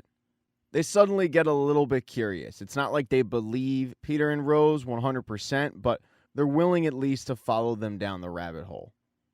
Monks and Chelsea take Rose and Peter into the houseboat, and they have them explain exactly what they've found about the city blocks, about the target, everything.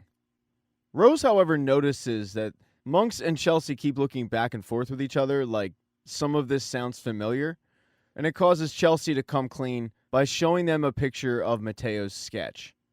Peter's a little confused because Colin died, and that's when Chelsea tells him that he goes by Mateo now. The whole situation's confusing because Colin's body had no visible tattoos. Mateo has this snake tattoo.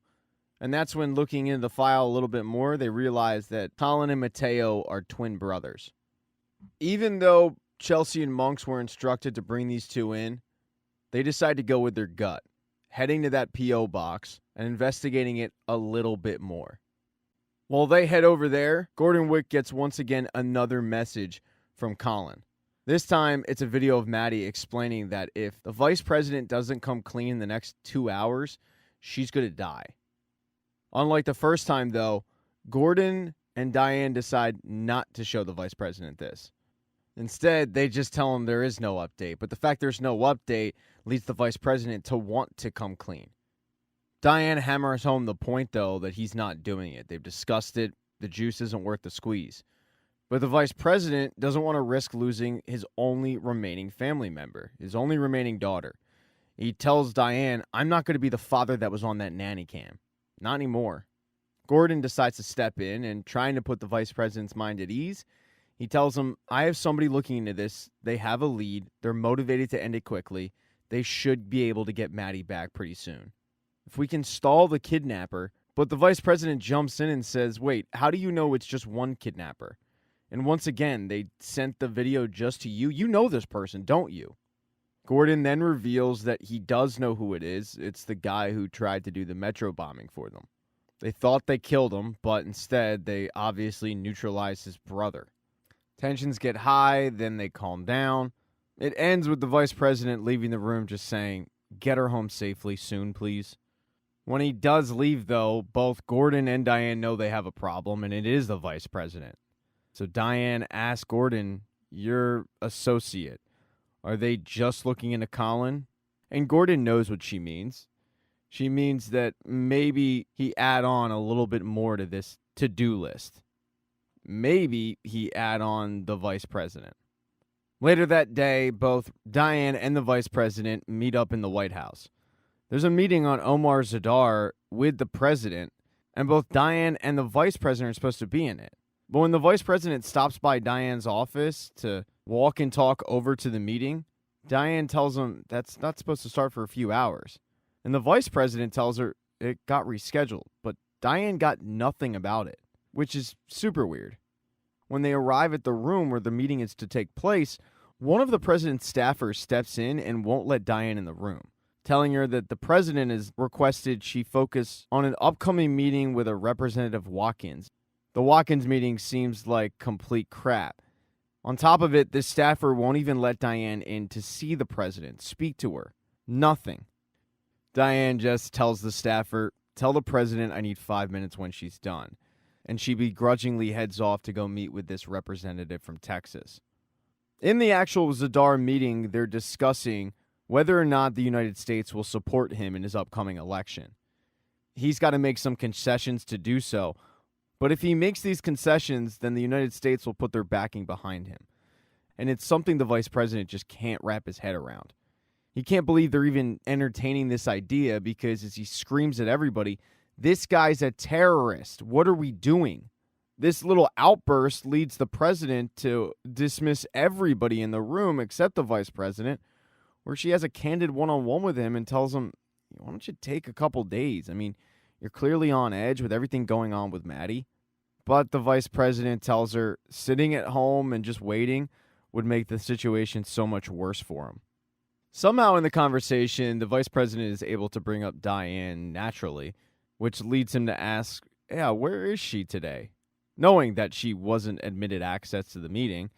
And the president reveals to the vice president that she's thinking about making a change in the West Wing. And the change would be her old buddy, Diane Farr. Now, while everybody at the White House is discussing Zadar, Chelsea, Monks, Pete, Rose, they all head over to this P.O. box to figure out if they can get a lead on where Mateo/Colin is. The P.O. box leads them to a storage unit. But at the storage unit, Monks finds a pay stub for Colin, and he wants to go question the employer. Because of that, Monks and Chelsea are going to have to split up. So Monks takes Rose, and Chelsea hangs back at the storage facility with Pete. It's becoming more and more clear to Chelsea that Pete actually didn't have anything to do with this. And Pete once again asks her, "Tell me, who were you protecting the day of the Metro bombing? If I know, maybe it'll give us a hint as to what we're dealing with." So finally, after a little more pressure, Chelsea reveals who she was protecting. It was Zadar. It was a secret meeting set up. He was in the country. No one was supposed to know about it, but he was there for a few hours. And if the target truly was Zadar, then it makes a lot of sense. Because if a couple people in the government wanted to kill Zadar, just himself, that would make waves. You might be looking at a war. But if it's set up as a terrorist attack and he just happens to be one of the casualties, then that doesn't really bring up any red flags. As they're figuring this out, Chelsea gets a video message from a number that she doesn't recognize, and it's a video of Maddie. The 2 hours that Maddie had given her father to come clean were up.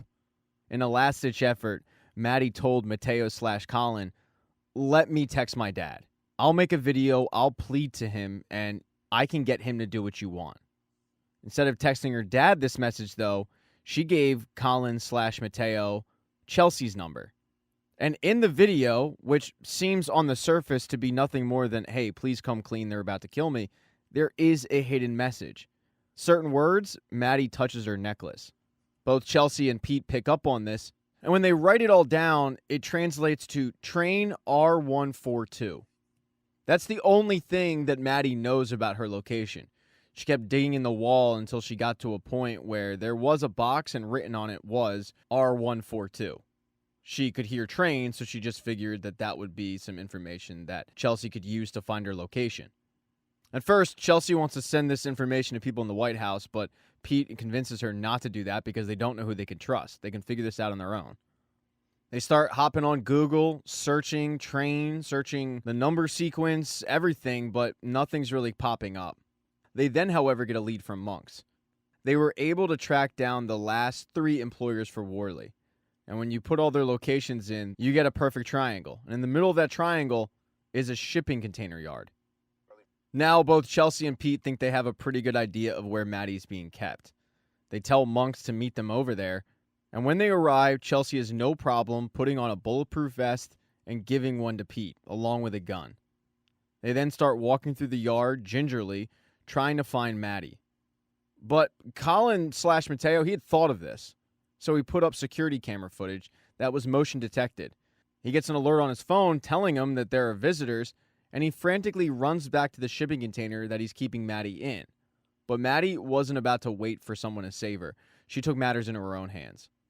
She knocked over the light that was kept in the storage facility, broke off a piece of it, and attacked Colin with it. She then fled out of the storage facility, having no idea that Chelsea and Pete were looking for her, and she was just trying to get away from Colin. Maddie ends up running into Chelsea's arms. Pete ends up taking Colin down and arresting him. At this point, it's just Pete, Chelsea, and Monks. Rose was left in the car because Monks figured that she couldn't really help with anything. They start escorting Colin out of the shipping yard when all of a sudden Monks notices that there's a sniper perched above them. The sniper is that female assassin who was able to hunt Colin down. And in fact, the first person she kills is Colin, so Pete isn't going to be able to get his side of the story. The shooting, though, has Maddie injured. She got hit with some shrapnel, so she's having trouble walking. And then Monks gets hit by the sniper. Pete would have been next, but Rose, who had heard the commotion, wasn't about to sit back and let other people fight her battles. She climbed up and threw the female assassin down to the ground, killing her. Unfortunately, though, Monks loses his life. In episode 9, in the immediate aftermath, Peter starts looking over Colin's body for anything he can find that might be of use, and Rose does the same thing with the female assassin. She finds the assassin's phone. Right after she does find it, it starts ringing, and it's Gordon Wick looking for an update. Rose fakes it, and Gordon can't tell, but Rose isn't quite convincing enough. Gordon starts getting suspicious, and he's able to figure out that the person on the other end of the cell phone is not the person he called, and he hangs up. They both then go run over to tell Chelsea that they got to get out of there because they can hear police sirens in the background, and they know it's only a matter of time before the police show up and take them in. But Chelsea refuses to. She's not leaving her partner behind. Maddie's also pretty upset. She's got shrapnel in her leg, and she asks all three of them, is it true what he said about my dad, about being involved in the Metro bombing? And Pete does not pull any punches and just says, yeah, he was involved. He was trying to kill Omar Zadar, but your dad isn't the only one involved. It's also Diane Farr and Gordon Wick. And they're planning another attack, and if we don't stop it in the next 24 hours, then more people are going to die. Maddie actually steps up and says, I can help. I mean, if I'm rescued, the president's going to want to talk to me. Question is, who can I trust? Pete likes the idea. He tells Maddie that she can trust President Travers. And even though he's hesitant to tell her she can trust Ben Almora, Chelsea says that she can. They then devise a plan where Peter and Rose are going to go off and try to get proof that Diane and the vice president had their fingerprints all over the Metro bombing. Chelsea is going to stay with Maddie. If they do find this proof, they're going to have to wait for Chelsea to reach out to them because the Secret Service is going to take her phone. Peter and Rose then run off. Chelsea and Maddie get their story straight. And shortly after getting into police custody, Chelsea and Maddie get escorted over to the vice president's house. Diane's the one who actually breaks the news to the vice president, along with Gordon Wick, who's in the room as well, that Maddie's been found. But she also breaks the news that 3 people were found dead. Colin Worley, Eric Monks, and some unidentified female. And Diane turns to Gordon Wick and says, I'm sorry for your loss, because she knows that it was his assassin. This situation has officially become a mess.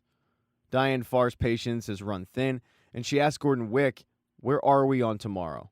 Because tomorrow is the make good on the attack of Omar Zadar.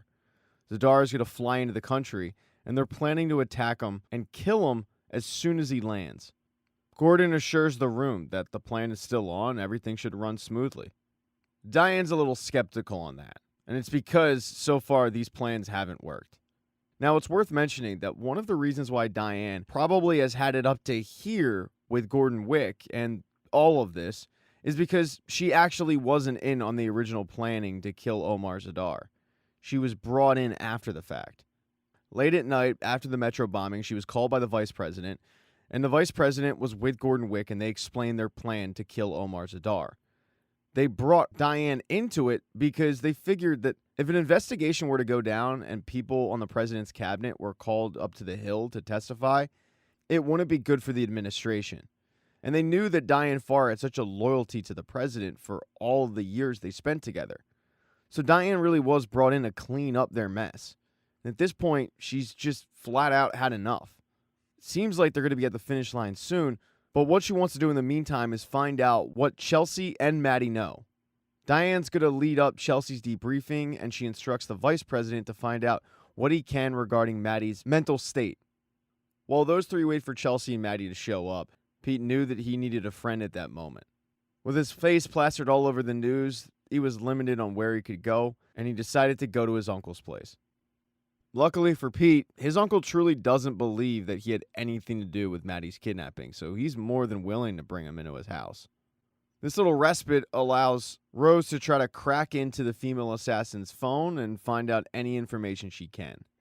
While she starts looking in the phone, Pete starts showing the dossier of all the information they've collected regarding the situation to his uncle, who, once again, is a former journalist, so he might be able to connect some dots that Pete wasn't able to. This, however, sparks an argument regarding their original falling out. Pete's uncle writing that article on his dad, Pete not taking too kindly to it, and it gets broken up when Rose enters the room and says, "I cracked the phone." She found photos of her aunt, her uncle, the code names, all of that. But there are also pictures from the night action room. Pete recognizes it. Looking at the metadata, they're able to discern exactly when those photos were taken, and Pete remembers that he called out sick that day. Diane said that she would find someone to fill in. But now what they need to do is find out exactly who was in the room when those pictures were taken. And you have to scan in to get into the night action room, and those scans are kept on file. The good thing is that the only person who can change the logs and change who was in and out is Ben Almora. The bad news is you have to request those logs, and that means you have to be in the Secret Service. Chelsea might be able to do it, but they're waiting on Chelsea's phone call, and they don't want to wait any longer. So they're going to have to find somebody who can request the logs, and red flags won't go up. They decide to go with Diane Farr's assistant. They collect all their stuff, they get ready to leave. Peter's Uncle Jim is going to head down to his office and poke around, see if he can find out any information now that he has stuff to go on. And he tells him, if you find out anything else, send it my way. They then have a little bit of an awkward goodbye that involves a handshake, not a hug. And then Peter and Rose head to go stake out the apartment of Diane's assistant. While they're sitting in their car, Maddie has arrived back at home. When they finally get some privacy, Chelsea tells Maddie that the last time Zadar was in the country, the president gave him Secret Service detail. So if Zadar is the target, then the president would give him Secret Service detail again. Now she just has to find out who is on his detail and warn them about this impending attack. Problem is, she doesn't have her cell phone. And Maddie remembers that she has an old cell phone in the house. She just has to get it. As they're talking, though, there's a knock at the door, and it's the vice president and one of the higher-ups in the Secret Service. Normally, Ben Almora would be there to debrief, but he's not. He's on, quote, vacation. So unfortunately for Chelsea, it's going to be this dude that she doesn't really know, FBI Director Witt, and Diane Farr. While Chelsea's getting debriefed, the vice president is basically debriefing Maddie, trying to get any information he can on what she might know about the situation. And she does a really good job. She does tell her dad that this guy said he was behind the Metro bombing, but she also plays it off like she doesn't believe any of it. Now, in the other room, Chelsea's doing the same thing, and she also reveals to this trio about Colin Worley demanding that the vice president take accountability for the Metro bombing. And this is the first time that Director Witt has heard about this. Even though it does sound crazy, he does want to look into it, which is the last thing that Diane Farr needs. She tries to divert Witt's attention, saying that really shouldn't be a priority. I mean, this dude was delusional. But Witt reminds her that Worley was a suspect in the Metro bombing before he died, so he's interested to hear anything he has to say on the matter. Once Chelsea's let go from the debriefing, she goes to get her gun and badge back, but she also goes to find out who is on Zadar's detail. She asks one of the Secret Service agents if he can go look into the matter of her gun and badge, which opens up his computer. And when Chelsea looks into it, she finds that Ben Almora isn't on vacation. He's at Camp David. She then goes to Zadar's code name, and it just says that he's somewhere called Blair House. She doesn't really get a chance to dive too deep into it because Secret Service agent, along with the guy who was in her debriefing, come back, and Chelsea has to get up before she's caught. The whole time that Chelsea was away from Maddie, the vice president was, quote, protecting Maddie, making sure that his daughter was okay, but also just trying to spend a little time with her. He's realized that he's been a bad father. But at one point in the night, Maddie dozes off. And that's when Diane Farr comes to the room and tells the vice president, "I need to talk to you." The thing is, Maddie didn't actually doze off.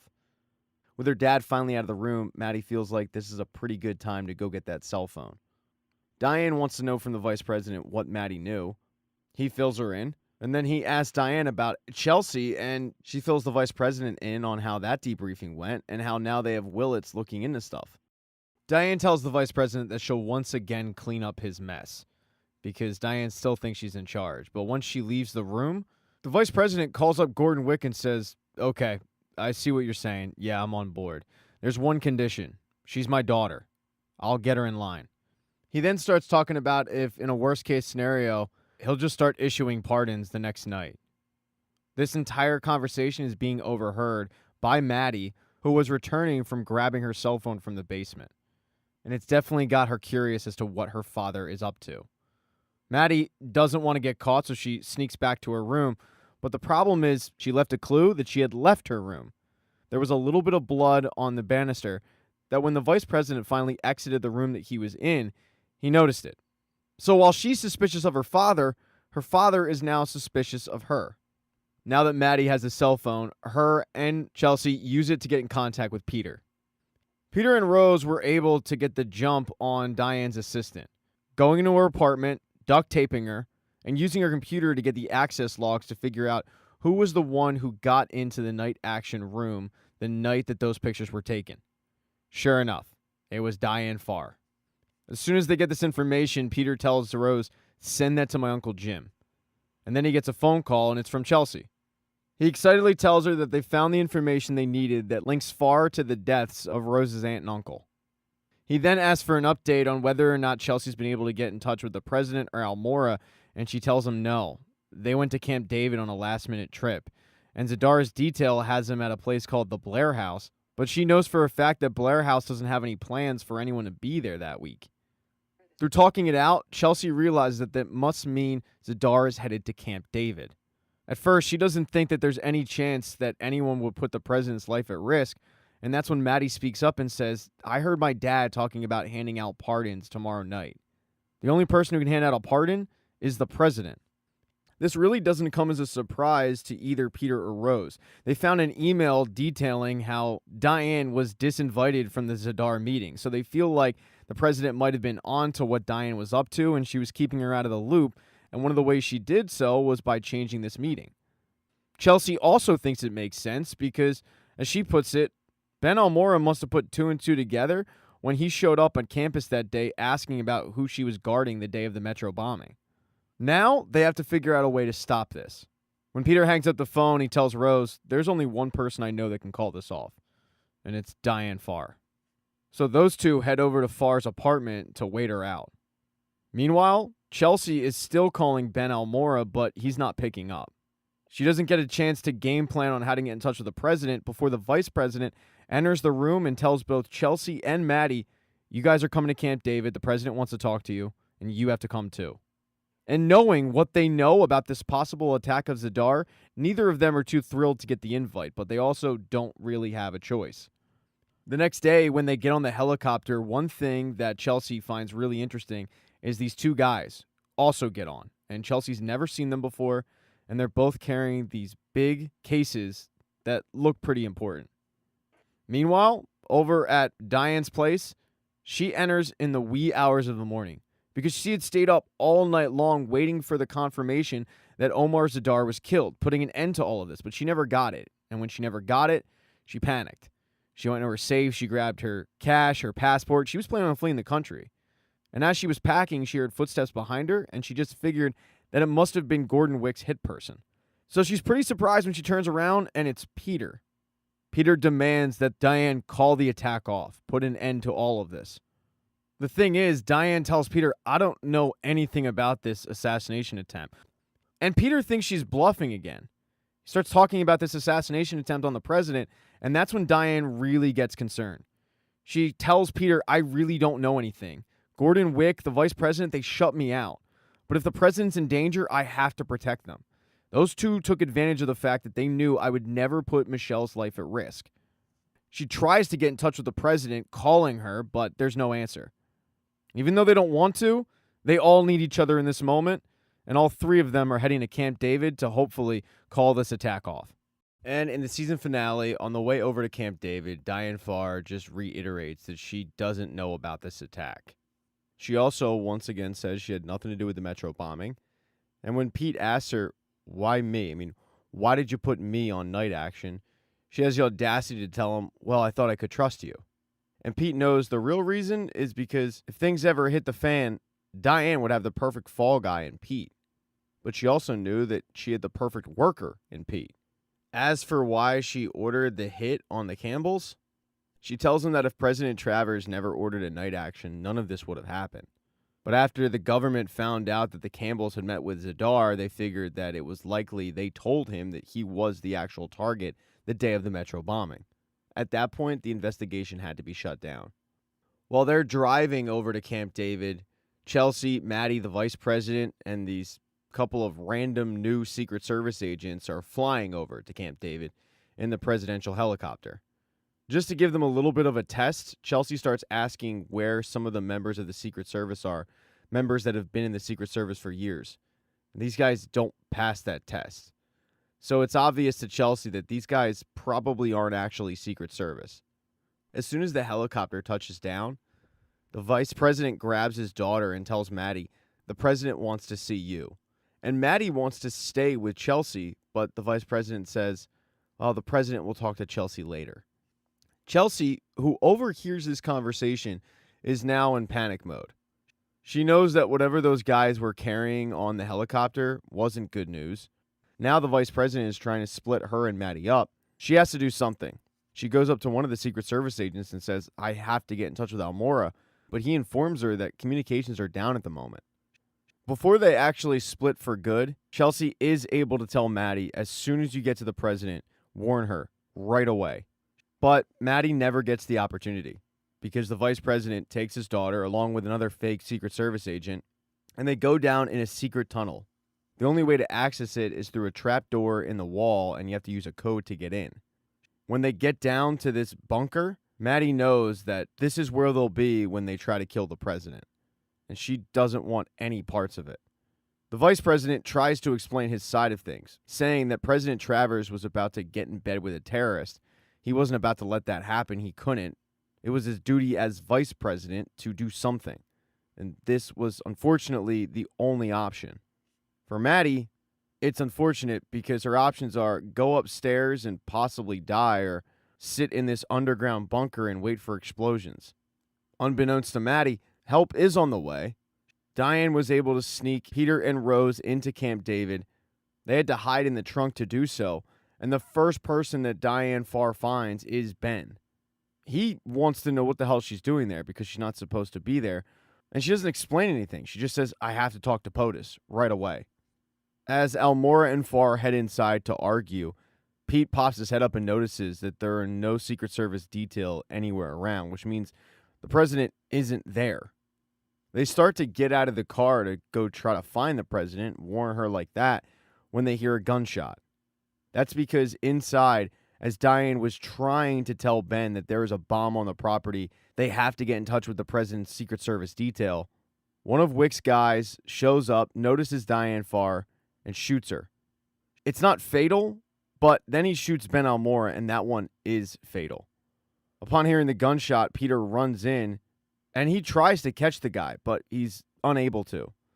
Wick's henchman did end up getting a positive ID on Peter, so now all of Wick's men on the property know that Peter and Rose are there. As they're trying to plan their next step, Diane, who's badly injured, tells both of them that there's a communications building on the center of the property. Everything at Camp David runs through there. Wick would know to hit it. But Rose thinks that maybe she can fix it with her cybersecurity background. So that's where Peter and Rose head. As they head out to go try and fix this communications problem, Chelsea gets to work. She's basically been sequestered by one of these faux Secret Service agents. But after hearing that guy talk on a radio, she knows that she's got to jump to action before it's too late. She does so by disarming him, knocking him out, and stealing his radio. As soon as she escapes the room that she was basically held prisoner in, she starts looking for what the guy brought off the plane, that black box. The only issue is she doesn't have a lot of time. This attack is going to go down in 10 minutes. She saw the guy set his watch. So she's basically got 10 minutes to find this box or warn the president, or both. As Chelsea looks up and down for this box, Rose and Pete have made their way to the communications building, where they encountered yet another one of Wick's henchmen. Luckily, Pete knows how to handle himself. He knocked him out, and Rose is able to get to work on getting the communications back up. Just like Chelsea, though, Peter and Rose also know that they're on borrowed time, because they were able to grab one of the radios that Wick's men are using, so they're kind of on the inside. They know that the attack is going to go down in 4 minutes. But Peter can't wait around for Rose to work some computer magic. He leaves her there and goes and tries to stop it on his own. So Rose is working on communications. Peter is trying to warn the president. Chelsea's looking for a bomb. And Maddie has had enough. She just flat out tells her dad, I'm not doing this anymore. I'm not going to put on a smile, act like everything's okay. I'm not going to be your little puppet. I'm leaving. And the vice president tries to explain to her once again that it's of the utmost importance she stay where she is. It's a matter of literal life and death, but she doesn't want to do it. So begrudgingly, the vice president says, okay, let her out. But he knows full well that once they let her out of that bunker and she tries to make her way back upstairs, she's not going to actually be able to get out. So he's basically letting her out to her death. Hey, all for the greater good, right? But Maddie Redfield always has her guardian angel looking out for her because Chelsea Arrington is able to locate the bomb. She's able to clear out the entire lodge where it was being held, and thanks to the fact that Rose was able to get the communications back up, Chelsea then grabs a radio and warns the president's detail that there's a bomb and they need to get out, divert. So in a matter of 3 minutes, Chelsea was able to find that bomb, save the president, and to complete the trifecta, she hears somebody screaming for help and she recognizes the voice, and she narrowly is able to punch in the code and get Maddie out of the bunker in time, saving her life as well. They're not out of the woods quite yet, because Gordon Wick and his people, they had planned for possibly this situation. They have a contingency plan. And they start talking about it on the radio, and Peter hears it. So he heads to the helicopter. The same helicopter that the vice president landed on, that's the same helicopter they're going to evacuate the president on. But one of those black boxes was left on the helicopter. And Pete figures that that's the case. Peter runs as fast as he can, and he gets to the helicopter just before the president is ushered on. And he basically takes the president prisoner. He puts a gun to the president's back, telling everybody there that he doesn't want to hurt anyone, but they have to check the helicopter for a bomb. Everybody is very suspicious of the crazy guy who was wanted for kidnapping and now has the president at gunpoint. But before he can get his head blown off by a sniper, they do what he asks, they check the helicopter, and after a thorough sweep, they're able to locate the bomb and everybody exits, but the helicopter blows up. Initially, Peter is arrested, but all of this is cleared up when Chelsea and Maddie show up and say, let that guy go. He's not a criminal, he's a hero. The criminals in all this, they end up spending some time in jail. The vice president is definitely surprised when he finds out that the bombs did go off, but Maddie survived. And with her testimony, he's not going to be vice president anymore. Diane can also kiss her career goodbye. She's going to be spending a lot of time in prison. The only one that seemingly got away with this was Gordon Wick, who is still on the run. When all the dust settles and everything kind of goes back to normal, the president really wants to thank both Peter and Rose for what they did, not just for herself, but for the country. But Peter and Rose don't want that. They don't want a public display. They'd rather just hide off in the shadows and not be known. President completely understands that, and she asks them, okay, well, what can I do for you? And Peter has one request. He really wants to know what happened with his father. So the president grants that request by showing him the testimony of Peter's dad, testimony that's never been seen before. And in that testimony, Peter's dad admits to being coerced by foreign agents into committing espionage. It's pretty upsetting for Peter. It's not what he wanted, that's for sure. But he does tell the president afterwards, thank you, because what I didn't like was thinking that my dad was innocent and he never got a chance to actually clear his name. Now at least I know the truth. But the president does reveal quite a twist to this whole thing. She tells Peter that in reality, his dad did commit espionage, but he was being debriefed on that tape because they were going to make him a double agent. He was going to be once again working for the good guys. But foreign assassins got word of it and they killed him. That will never get out to the public. The story is that he died in a car accident, but in reality, He did die trying to make right on what he did. The president then decides to change topics by telling Peter that she feels like he's been wasting away in the basement. What she wants to do is make him a night agent. That's a job that Peter jumps at. But Peter isn't the only one getting a promotion. Chelsea also goes in, and she meets with the new head of the Secret Service, the guy who took over for Ben Almora.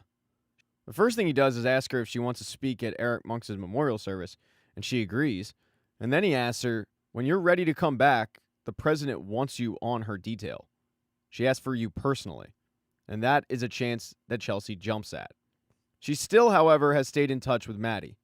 Maddie's planning on living her life like she wanted to, going off, studying abroad, and just being normal. But normal is the farthest thing from what Peter will now be. He goes to his first day on the night action job. He kisses Rose goodbye. He gets on a plane, and once they're out of U.S. airspace, he opens up his debriefing. And that is the end of Season 1 of The Night Agent. Thank you so much for getting this part of the recap. I really appreciate it. Consider subscribing to the channel. Hit thumbs up if you liked it. Smash the thumbs down button if it sucked. I have Patreons. I have merch. Buy a t-shirt. Buy a hoodie. And for God's sake, be nice in the comments section. All right? Nasty comments make me feel bad. But I do appreciate you watching at least. Now, Season 2 picks up 8 months after the events of Season 1. Peter is fully immersed in night action, and he's working in Bangkok. He's even got a partner. Her name is Alice. And at the moment, they're posing as newlyweds, but what they're actually doing is tracking a government employee that they think is selling secrets to another foreign government. They're doing a really good job of staying off this guy's tail, while also keeping a very close eye on him, and that's when they see it. They see the drop. They watch Warren, the government employee, walk up to a bald guy, which neither of them recognize, and that is a problem. They don't see whether or not there was an exchange of anything, so they have to tell both of them.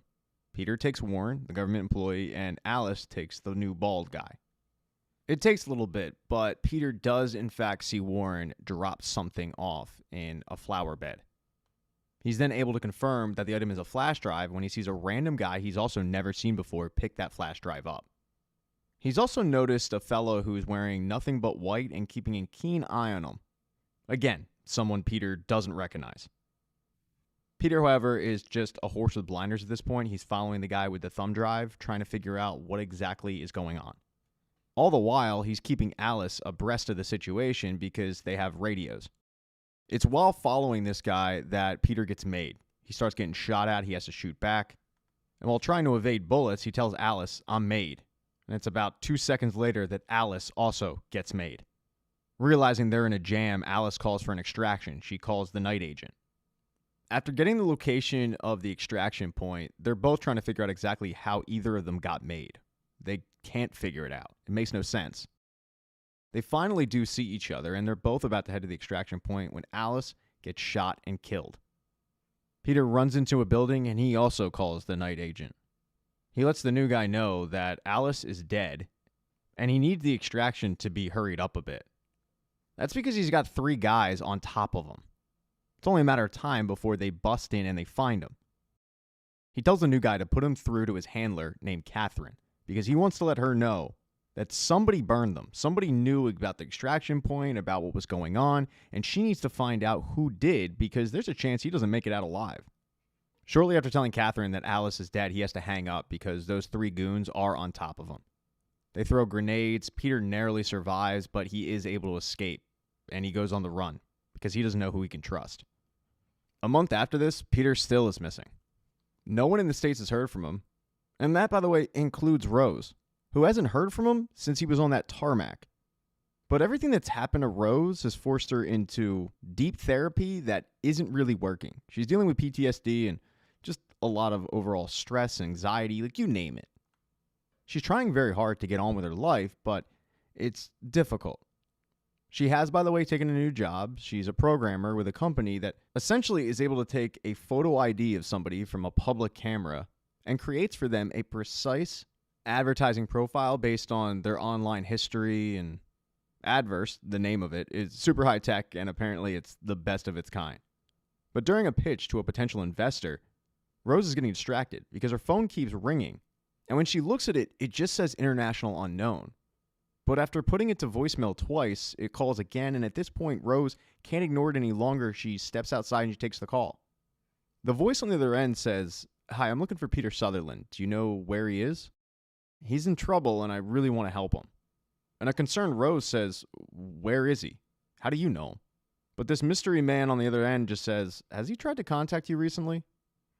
Rose starts trying to figure out what's wrong with Peter, what happened to him, and who this voice on their end is. But he just tells her that he knows she cares about him, so he figured that maybe Peter would reach out, but he'll call her in a few days, and then he hangs up, leaving Rose completely confused. Rose, not knowing really who to call or what to do, does an ultimate power move. She calls Michelle Travers, the president. She tells her what happened. And Michelle has Catherine drop everything and head to meet with Rose to find out what Rose knows. Rose starts asking questions about Peter, and Catherine explains that Peter works for her. He went missing about a month ago, complete AWOL status. And the only reason she's there is because Rose got a call from somebody regarding Peter, and this was a personal favor from the president. Rose, though, is so concerned with Peter that after debriefing Catherine on exactly what happened during this phone call, which isn't much, she starts demanding answers as to what they're doing to locate Peter because she's concerned. Catherine gets real with Rose and says, "I'm one of the few people that knows exactly what happened at Camp David last year, and for that, you have my eternal thanks. But you are a civilian, and the answers you seek are not yours to have. If I find Peter, I'll let you know he's safe. But for now, drop the words night action from your vocabulary." She then hands Rose a card and says, "If that voice calls again, contact me. And of course, if Peter calls again, contact me." But none of this is good enough for Rose. She heads into work, and using Adverse, she starts searching for Peter. It's completely against company protocol. You're not supposed to use it for this sort of thing, but she doesn't care. In her opinion, if the U.S. government isn't doing enough, well, she will. It takes all night, but Adverse works. It catches Peter in the background of some random girl's Instagram photo at a New York hospital.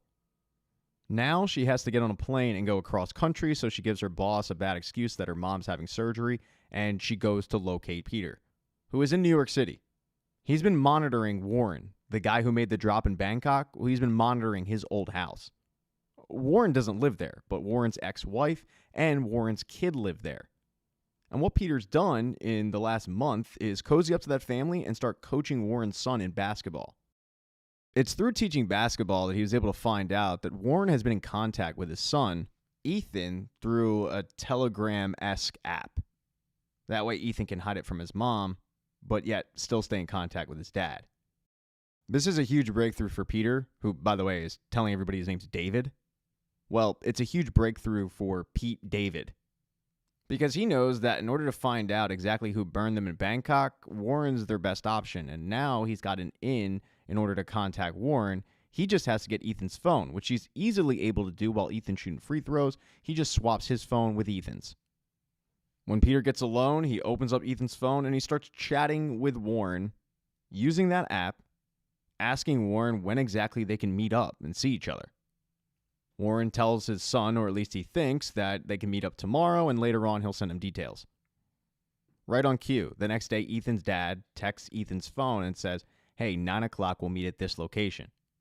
But what Peter doesn't know is that Rose has arrived in New York, and using Adverse, she was able to locate the hospital, which led her to the basketball court, which led her to Ethan, who let her know, "Yeah, I think he swapped my phone with his by accident. We've been trying to get hold of him, but we can't." And of course, Rose is kind of a hacker, so she's able to locate that phone, which thus leads her to Peter, who had to jump through a bunch of hoops from Warren. Warren didn't make it easy on Ethan to meet up with him. It was like, hey, meet at this location, get on a bus, get off at this stop. It was that sort of thing. The whole time he was covering his tracks just in case Ethan wasn't Ethan, which it turned out he wasn't. It was Peter the whole time. Eventually, though, Warren realizes that his son was not the person he was talking to. He takes off running, and Peter runs after him. They run into an abandoned opera house. They get into a scuffle, and Peter, who has Warren at gunpoint, tells him to get on the ground. But Warren realizes, wait, you need me alive, and he's once again able to escape. As Peter is trying to track him down and run after him, that's when he runs into Rose, and he's very surprised. He did not expect that. But before they can catch up, Peter and Rose get shot at by that bald guy back in Bangkok, the same one that initially spoke to Warren. While all of this is going on, Catherine headed back to Washington to give Michelle Travers an update. It's not just Michelle, though. It's the deputy director, Mosley, as well. And Catherine says the update is, we still don't know where he is. He went AWOL. And Michelle's a lot like Rose. She can't figure out exactly how the Bureau hasn't located Peter yet. Michelle then asks, have we figured out what happened in Bangkok yet? And Catherine says, we know some, but not enough. That's when she starts going in on Peter. Because she never wanted Peter. She was always concerned with Peter, and that's because of Peter's history with his father. Michelle, though, makes it clear. Peter saved her life, she values that, and she knows that Peter wouldn't just go AWOL, working for another government or another agency, which seems to be a concern with Catherine, or at least she's not ruling it out. Catherine also says they don't know where Warren is. And that's when the president says, then you need to be in New York. In episode 2, Peter is forced to abandon Warren. Now he's got people shooting at him, and he's got Rose to protect. So he's got to get the hell out of there and make sure Rose is okay as well. He does end up getting into a scuffle with one of the guys who's chasing him. Rose helps out, and they're able to escape thanks to an Uber. When they get back to Peter's apartment, the first thing he says is, you have to tell me how you found me. And she explains that she found him via a picture online. He was in the background. But she assures him that no one else knows where he is. She then gets into the reason why she showed up. The fact that she hasn't seen him in 10 months, the fact that she got that phone call, she had the conversation with Catherine, and she starts asking, Peter, what the hell's going on? And it takes a little bit of prodding, but he finally says, I'm after this guy, Warren. He's the key to all of this. He then goes on to more specific details on what the key to all of this actually means. The fact that he was on an op, the fact that it went bad, and his lead right now to find out why it went bad is Warren. That's why he cozied up to Warren's son, started teaching him basketball, in order to get closer to Warren. They then go to bed, and when Peter gets up, Rose has already beaten him to it, and she's using Adverse as a way to try to find Warren. She starts getting into some really technical mumbo-jumbo about how Adverse works, but one of the downsides of it is you can only go about 12 hours back, so while she has a lead on Warren heading into the city, she doesn't know where he went after that.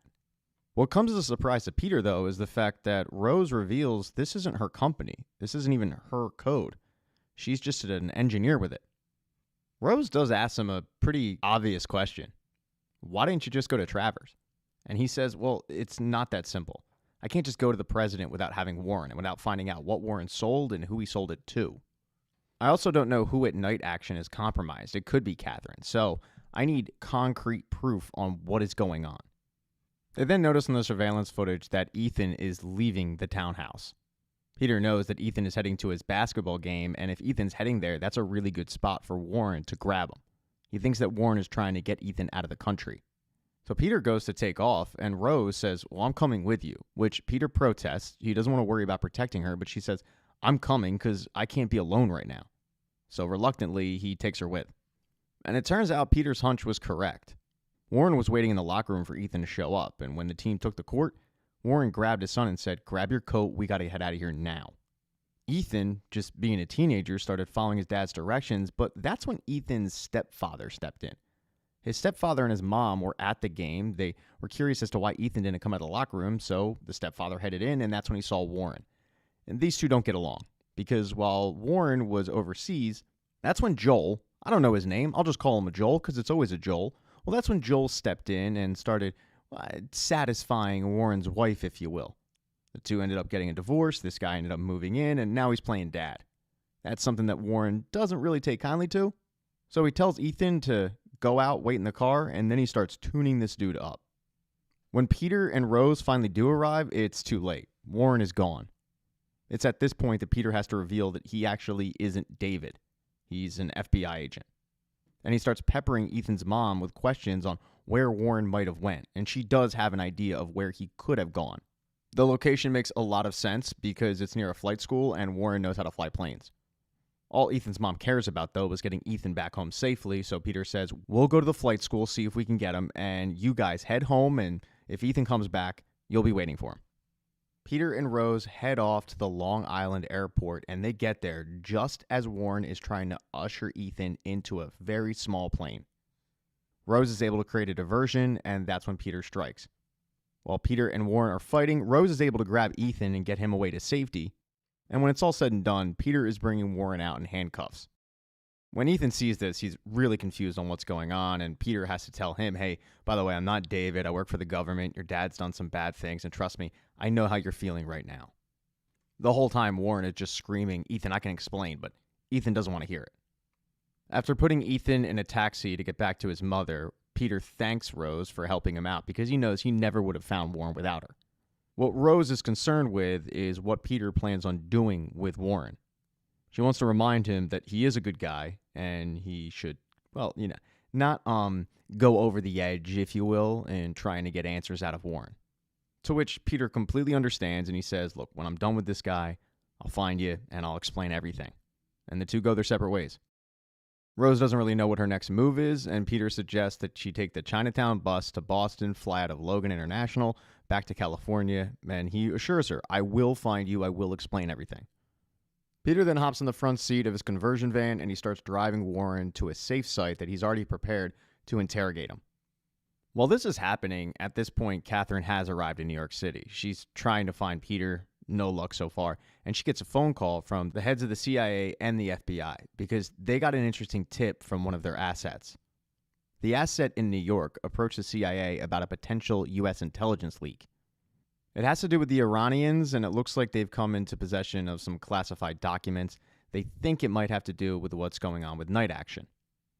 None of this really makes sense to Catherine. I mean, why would Warren come back on U.S. soil, risk getting caught, all to sell secrets to the Iranians? But this is something that POTUS wants her to look into, so she's going to. And as for that asset, the woman's name is Norah. She works at the Iranian embassy. She's just an aide at the embassy, but she's an aide to the head guy. And because she's really well liked, she has a lot of access, which gets her some privileges, if you will, to swipe some documents and hand them over to the CIA and see if they're willing to swap the documents in order to get her family asylum from Iran. When she met with her CIA asset, she had documents that he told her, I can't really use these. So in order to curry favor, she blurted out, my boss has been having secret meetings with a U.S. intelligence officer. The problem is, Norah has no proof of this. These are just rumors going on in the embassy.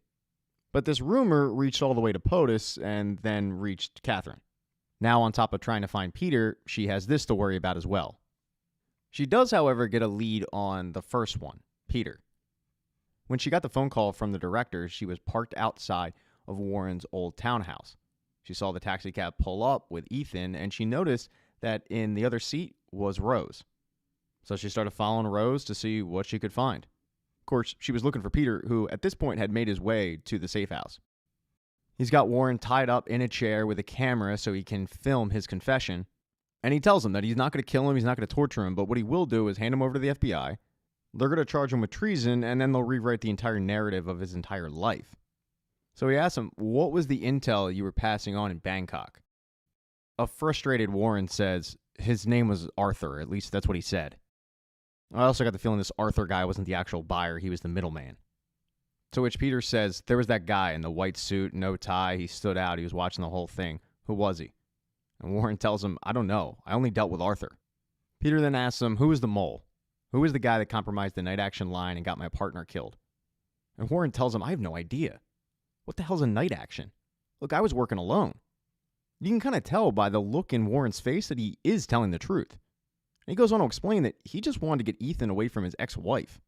The more he talks about that situation, though, the more he gets heated, he gets off track, and Peter has to remind him, okay, what about Bangkok? What intel were you selling? Warren explains that it was information about a covert military program at the CIA. The program was called Foxglove, and the file he sold was on the early stages of it. It was theoretical, and that entire program got shuttered years ago. But as Warren's explaining this, he gets shot by a sniper. Peter goes off and hides, but he hears the cell phone in Warren's pocket ringing. Peter grabs it, and he says, hello? In episode 3, the voice on the other end of that phone is, in fact, the guy that was dressed up in white in Bangkok. He called up Peter because he wants to strike a deal with him, but the deal sucks. He wants Peter to open up the door and let his men in, and then Peter is going to tell his men exactly what Warren said, and then who Peter told that to, and then in return, they're going to kill Peter. What does Peter get out of all this? They don't go after Rose. This mystery man makes it clear that he knows exactly where Rose is, and he can end her life at any time. And even after Peter says she has nothing to do with this, the guy doesn't care because that's his leverage. Peter, though, doesn't take the offer. He tells the guy to go pound sand. He calls Rose up. He tells her, you got to get out of there, which he called it a good time because that bald guy is after Rose. And then Peter tries to get out of there. You've got Peter trying to evade bullets while he talks to Rose on the phone, letting her know exactly what she should do to lose this guy's tail. Unfortunately, the guy catches up to her. He's got Rose cornered and surrounded, and even though Rose is yelling for help, he just covers her mouth. But Rose, who was told by Peter to grab a knife, did that, and she stabs the guy in the arm, and she's able to get away. Still, though, she's running down the street, and she knows that this guy's going to be after her because that wasn't a death blow. And that's when she gets pulled into a corridor by Catherine. Rose texts Peter to let him know that she's okay, but she's with Catherine. And what Catherine can't figure out is how exactly Rose was able to find Peter. She's had her best guys trying to find Peter with no luck. More than anything, though, she wants to talk to Peter, which Rose is hesitant to do because she doesn't know who she can trust, but ultimately she brings Catherine to a meeting with Peter. They don't even get into pleasantries. Catherine asks him who the bald guy was because she snapped a photo of him, and Peter says that's the person who shot Alice. Peter, though, finds her story fishy, and Catherine finds Peter's story fishy. Neither of them trust each other, and they both make that abundantly clear. Rose is the one who brings them back to the negotiating table, and Peter reminds Catherine that he saw the buyer in Bangkok. He's the only one who can identify this guy. And the fact is, Catherine needs him. He does let her know that that guy in white did call him that night, shortly after he shot Warren and killed him. But when Catherine asks, did Warren give you any information? Peter lies and says, no, he didn't. He gets the topic, though, back to the mystery man. He says, that guy knows that I can ID him. And he knows that Rose is close to me, so I have to find this guy before he finds us. Catherine gives in. She says, fine. I have the FBI right now running facial IDs of this bald guy. Find out who he is and then find who his buyer is, or I'm sending you back to the White House basement. When Peter and Rose get back to Peter's apartment, they are able to figure out that the guy that called Peter, the guy in white, was most likely the same guy that called Rose out in California. They head to bed that night, and Rose is planning on heading back to California the next day. Catherine offered her some safety. But in the middle of the night, she wakes up because she's having night terrors. It's the first time you really get a look at her PTSD, and Peter gets a look at her PTSD. In the morning, Peter does bring it up, and she explains how she's been dealing with night terrors ever since it happened. She does talk to a therapist, but it really hasn't helped all that much. He can relate because he still dreams about Alice dying, and he blames himself for what happened to her. A little while later, they get the dossier regarding the facial recognition for the bald guy and what the FBI was able to find. He's got a bunch of different aliases. Luckily, though, using Adverse, Rose is able to exclude all of those names and use old facial recognition to try to find his actual identity. And they get a hit. His real name is Solomon Vega, and he's dead. Well, at least according to the obituary, he's dead. He's survived by one sister named Celeste. But as they dig more, Adverse cuts off Rose's access. That's because Adverse's founder was able to realize that Rose was in on the code. She was reworking it, and he is pissed. He shut down her access completely. He calls her up, furious. And Rose quickly makes up a lie about why she was using it the way she was, and he demands, you need to get back to California right now. We need to discuss whether or not you have a job. Rose tells her boss, yeah, okay, I'm sorry, I'll be there tomorrow. But then she goes right back to Peter. Because at least with the Solomon Vega thing, they have a lead, and that lead is the sister Celeste. They decide to pay Celeste a visit, and she's a quadriplegic. Rose tells Celeste that her father was in the Marines. Solomon served under him. Her father recently died, and she's trying to go around and talk to Marines that knew her dad. This lie is able to get them in the door, but Celeste tells them, I'm sorry, but my brother's dead. As she continues to talk, she's working on her candle business. To which Peter asks, do you have a card? Because he noticed that the cards are right next to the mail. So when he goes to grab a card, he also grabs a piece of mail. And the mail is Celeste's bank files. It'll give him an indication on whether or not Solomon is actually dead or not. They do see that his VA fund is going towards her, but then they see another deposit. It's from a place called KinCare Trust, so now they have another lead to go on about who this Solomon guy is and where he might be. As they refill for gas on the way back to New York City, Rose calls up Catherine. She gives her the good news that they have yet another lead.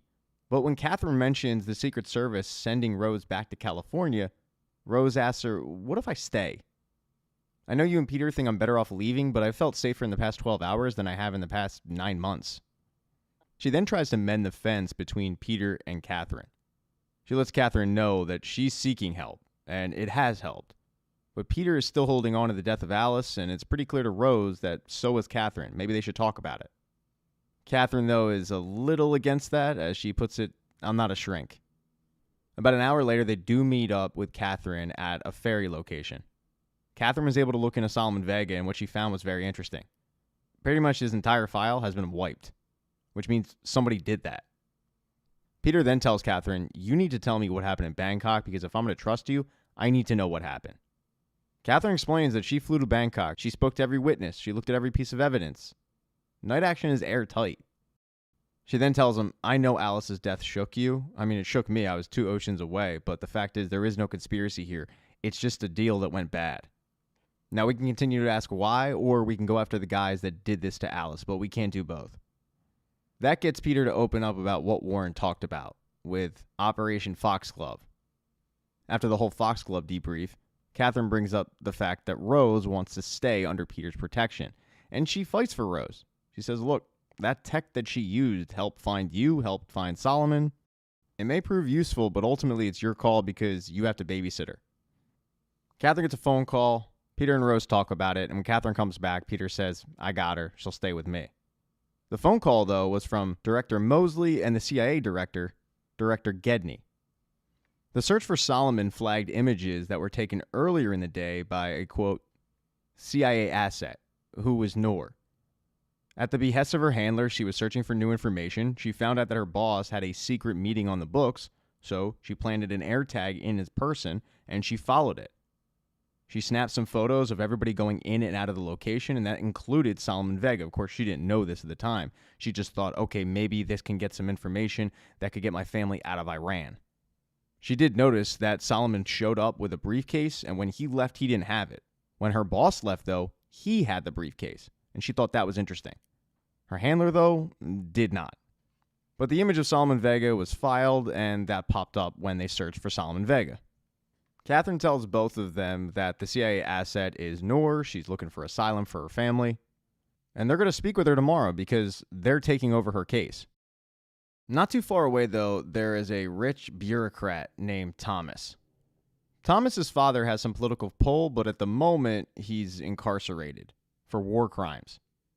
Thomas asks an old school buddy named Elliot, who's got some pull with the UN, to talk to his boss and get his father out of there, but Elliot has no interest. You could just tell that Elliot thinks that Thomas's father is a scumbag, even though they're friends.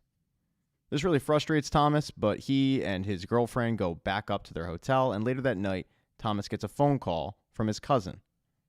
His cousin tells him, "We took the whole thing. I know that wasn't the plan, but trust me, it's better this way. I'll talk to you tomorrow." And the thing that they took was Foxglove.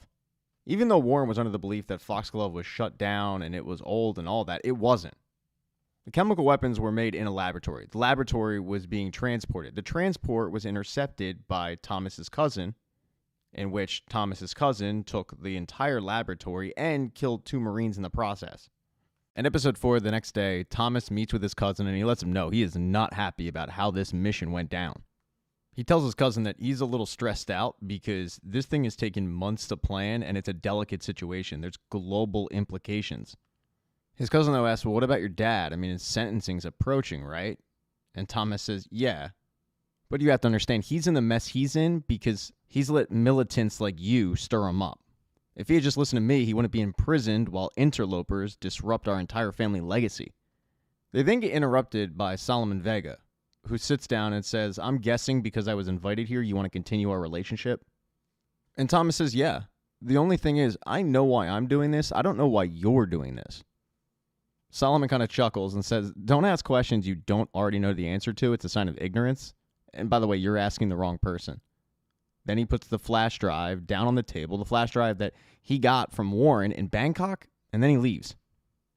When they get alone again, though, Thomas makes it clear to his cousin that he does not approve of him going behind his back and messing up the plan. And the original plan was just to document the mobile lab, use that information for blackmail, not steal it entirety and leave bodies in its wake.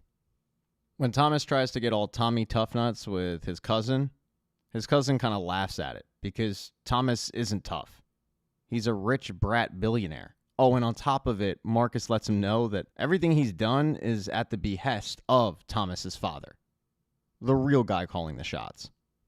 Now, not too far away in New York City, Norah is meeting with her new handlers. Of course, she doesn't know this. She's understandably spooked, and Peter says, look, I'm going to tell you right now, I don't work for the CIA, but I've been debriefed on your case. I'm taking over your case, so I need to know everything about this guy that you took a photo of. And Norah says how this secret meeting took place. She documented it. She never saw the guy before, but she knows that her boss left with the briefcase that this bald guy brought to the table. Unfortunately, she doesn't know what was in the briefcase. And Peter says, well, I need to know what's in the briefcase. If you get that information, just make some copies of it and give it to me. I guarantee we'll get your family out of Iran. Norah asks, what if I don't do it? And Peter says, then you're never going to hear from me again. Norah explains to both Peter and Rose that her brother goes into the army next week. But she's got a busy slate coming up. Conferences, a party at the ambassador's place, meetings. She can't neglect it because if she does, it's going to look suspicious. This party, though, that Norah talked about could be Peter's opening. He wants to explore that avenue more. He thinks that this could be the perfect chance for them to grab the information they need. He asks Norah more information about it, and unfortunately it's not going to be easy because no phones are allowed, it's an exclusive guest list, and there are security cameras. Of course there are. There's also their head of security to worry about, Javad, who Norah's actually become really, really friendly with. She's single, and she's good looking, and he's single, and he's got a great jawline. So they've actually gone on some quasi-dates together, but don't get it twisted, this guy is military. Like, he is a stone-cold killer when he has to be. A lover in the sheets, but a menace on the streets. It's not all bad news, though. There are 2 stairwells to get to the study where the briefcase is being held. The security cameras also aren't monitored. And no, that about does it for the good news. And Peter's stressed out about this because this is not going to be easy for him to do. That's when Rose volunteers to help, but initially Peter pushes back on it. He doesn't want her involved. Rose, though, pushes back and says, if I get caught, I get kicked out. If you get caught, that becomes an international incident. Let me help with this. And Peter gives in. Peter makes some calls, and one of them is to Catherine. Catherine's able to get a Swiss attaché to pose as Rose's date. Norah then puts this guy on the guest list so it doesn't look fishy. Peter then game plans for this all night. He's going to pose as one of the caterers. He's going to get into the surveillance room, and then he's going to trip the wire. That should give them about 15 minutes to get into the ambassador's office, get what's in the briefcase, and get out undetected. The one issue is you need a key card to get in, and Norah's pretty confident she'll be able to get that key card, but she needs a diversion in order to get it, and that's where Rose comes in. She's going to create the diversion. The one thing, though, that Peter makes her promise is if anything goes wrong, she will turn around and walk out without hesitation. They then all get ready for that night. They all have their different roles to play. Rose gets picked up by her Swedish attaché. The guy's way older than her, and he explains that he's only doing this because he owes Catherine a favor. It seems like he owes her a few favors. It doesn't seem like, by the small talk in the limo, that he really wants to be doing this. When they arrive, though, Rose passes Javed's security test. She doesn't have a phone with her. But when she gets inside, she immediately starts looking for Peter, where the Swedish guy says, you're going to draw more suspicion by not mingling. And then he walks her around and he starts introducing her to people because he actually knows some people, including the ambassador at this thing. The Iranian ambassador is certainly surprised at the Swedish guy's date because Rose is so young. But then he asks her about the upcoming election. Michelle Travers is not running for re-election. She also has not endorsed anybody for the election, which has made some big waves. And while she's saying all the right things publicly, behind closed doors, she doesn't like her party's candidate at all. She can't believe that he's the guy they chose, and she's certainly not going to endorse the other person. So when the Iranian ambassador asks her, who are you picking, Knox or Hagen? She just simply says, it's an easy decision for me, and leaves it at that. She's then able to create the diversion that Norah needs by pretending to choke. The men around her come to her aid. Norah swoops in. She snatches the key card. But when Norah goes to hand the key card off to Peter, who is working the party, Peter gets called back by Javed. This puts a wrench in their entire plans because they know that time is running out in the security camera footage. Norah meets with Rose in a hallway and asks, "What are we going to do?" And initially, Rose starts to walk out the door because of what Peter told her. If things go south, leave. But then she stops, she turns back, and she tells Norah, "Give me the key card, I can do it." While Rose heads upstairs to the ambassador's office, Peter is busy helping Javed pour out wine. Peter starts making small talk with Javed, but Javed grabbing Peter wasn't just an accident. He's had his eye on Peter the entire night, because something about Peter doesn't add up. Javed, being ex-military, can spot somebody who is military. One of the tells was that Peter, when he walked into the room, started looking for an exit strategy. Now, this whole time, Peter is playing dumb. He's telling him that his name is Michael. He doesn't know anything. He's not who he thinks he is, but Javed is convinced now there's something up with this guy. So much so that Javed has security outside making sure that nobody gets in. That, by the way, includes Norah, who knows that something's going on. She goes to check on Peter, and she's able to confirm that Peter is in there with Javed, and she knows that's not good. She tries to talk her way into the room, but the two goons outside don't let her in, so now she needs to create a distraction to get Peter some breathing room. She does that by spilling a bunch of drinks on the Swedish guy. It causes a ruckus, and that gets Javed called away from his little interrogation with Peter. But not before Javed tells his two guys, take him down to the basement and make him tell the truth. At this point, though, Rose was able to get into the ambassador's office. Unfortunately, though, she's not able to get into the briefcase easily. It's locked. So she has to pry that thing open, but she does that. She takes the pictures of the documents, she puts the briefcase back, and she goes to leave. That, however, is when she's caught by one of Norah's coworkers, who knows that she's not supposed to be up there. And on top of it, she's holding a cell phone, and Norah's coworker knows that cell phones aren't allowed, so she starts questioning Rose on it. But Rose, thinking quickly, says, "Oh, yeah, I found this." Because the cell phone wasn't Rose's, the cell phone was Norah's. And when Norah's coworker sees the background photo, she says, "Oh, I know who this is. I'll get it back to her." But it was definitely suspicious. As for Peter, he tunes these guys up pretty good. He's able to get out of there undetected. Rose is also able to get out of there undetected, but the information that they were looking for is now on Norah's cell phone. When Peter and Rose meet back up in Peter's apartment, he gets really pissed off at the fact that Rose didn't leave as she promised. But Rose explains to him, "I did it. I got the key card, I got the briefcase, I did the whole thing." And while Peter's happy that they accomplished the mission, he feels like she shouldn't have been there in the first place, and now it's Peter who's putting her in danger, just a month after Peter lost his partner who was actually trained for this sort of thing, so he's stressed out about it. All this sexual tension, though, boils over, and they end up kissing. It's hot. It's spicy. The next day, they have to do a debrief with Catherine, who had a busy previous day. She headed to Solomon Vega's sister's place to talk to her, but she found out that Solomon Vega's sister disappeared in the middle of the night. I'm talking Baltimore Colts stuff. Mayflower trucks, gone. She then went to go check her mail, and she had an interesting package. It was Alice's ashes. She couldn't figure out why it was delivered to her. So she went to Alice's next of kin.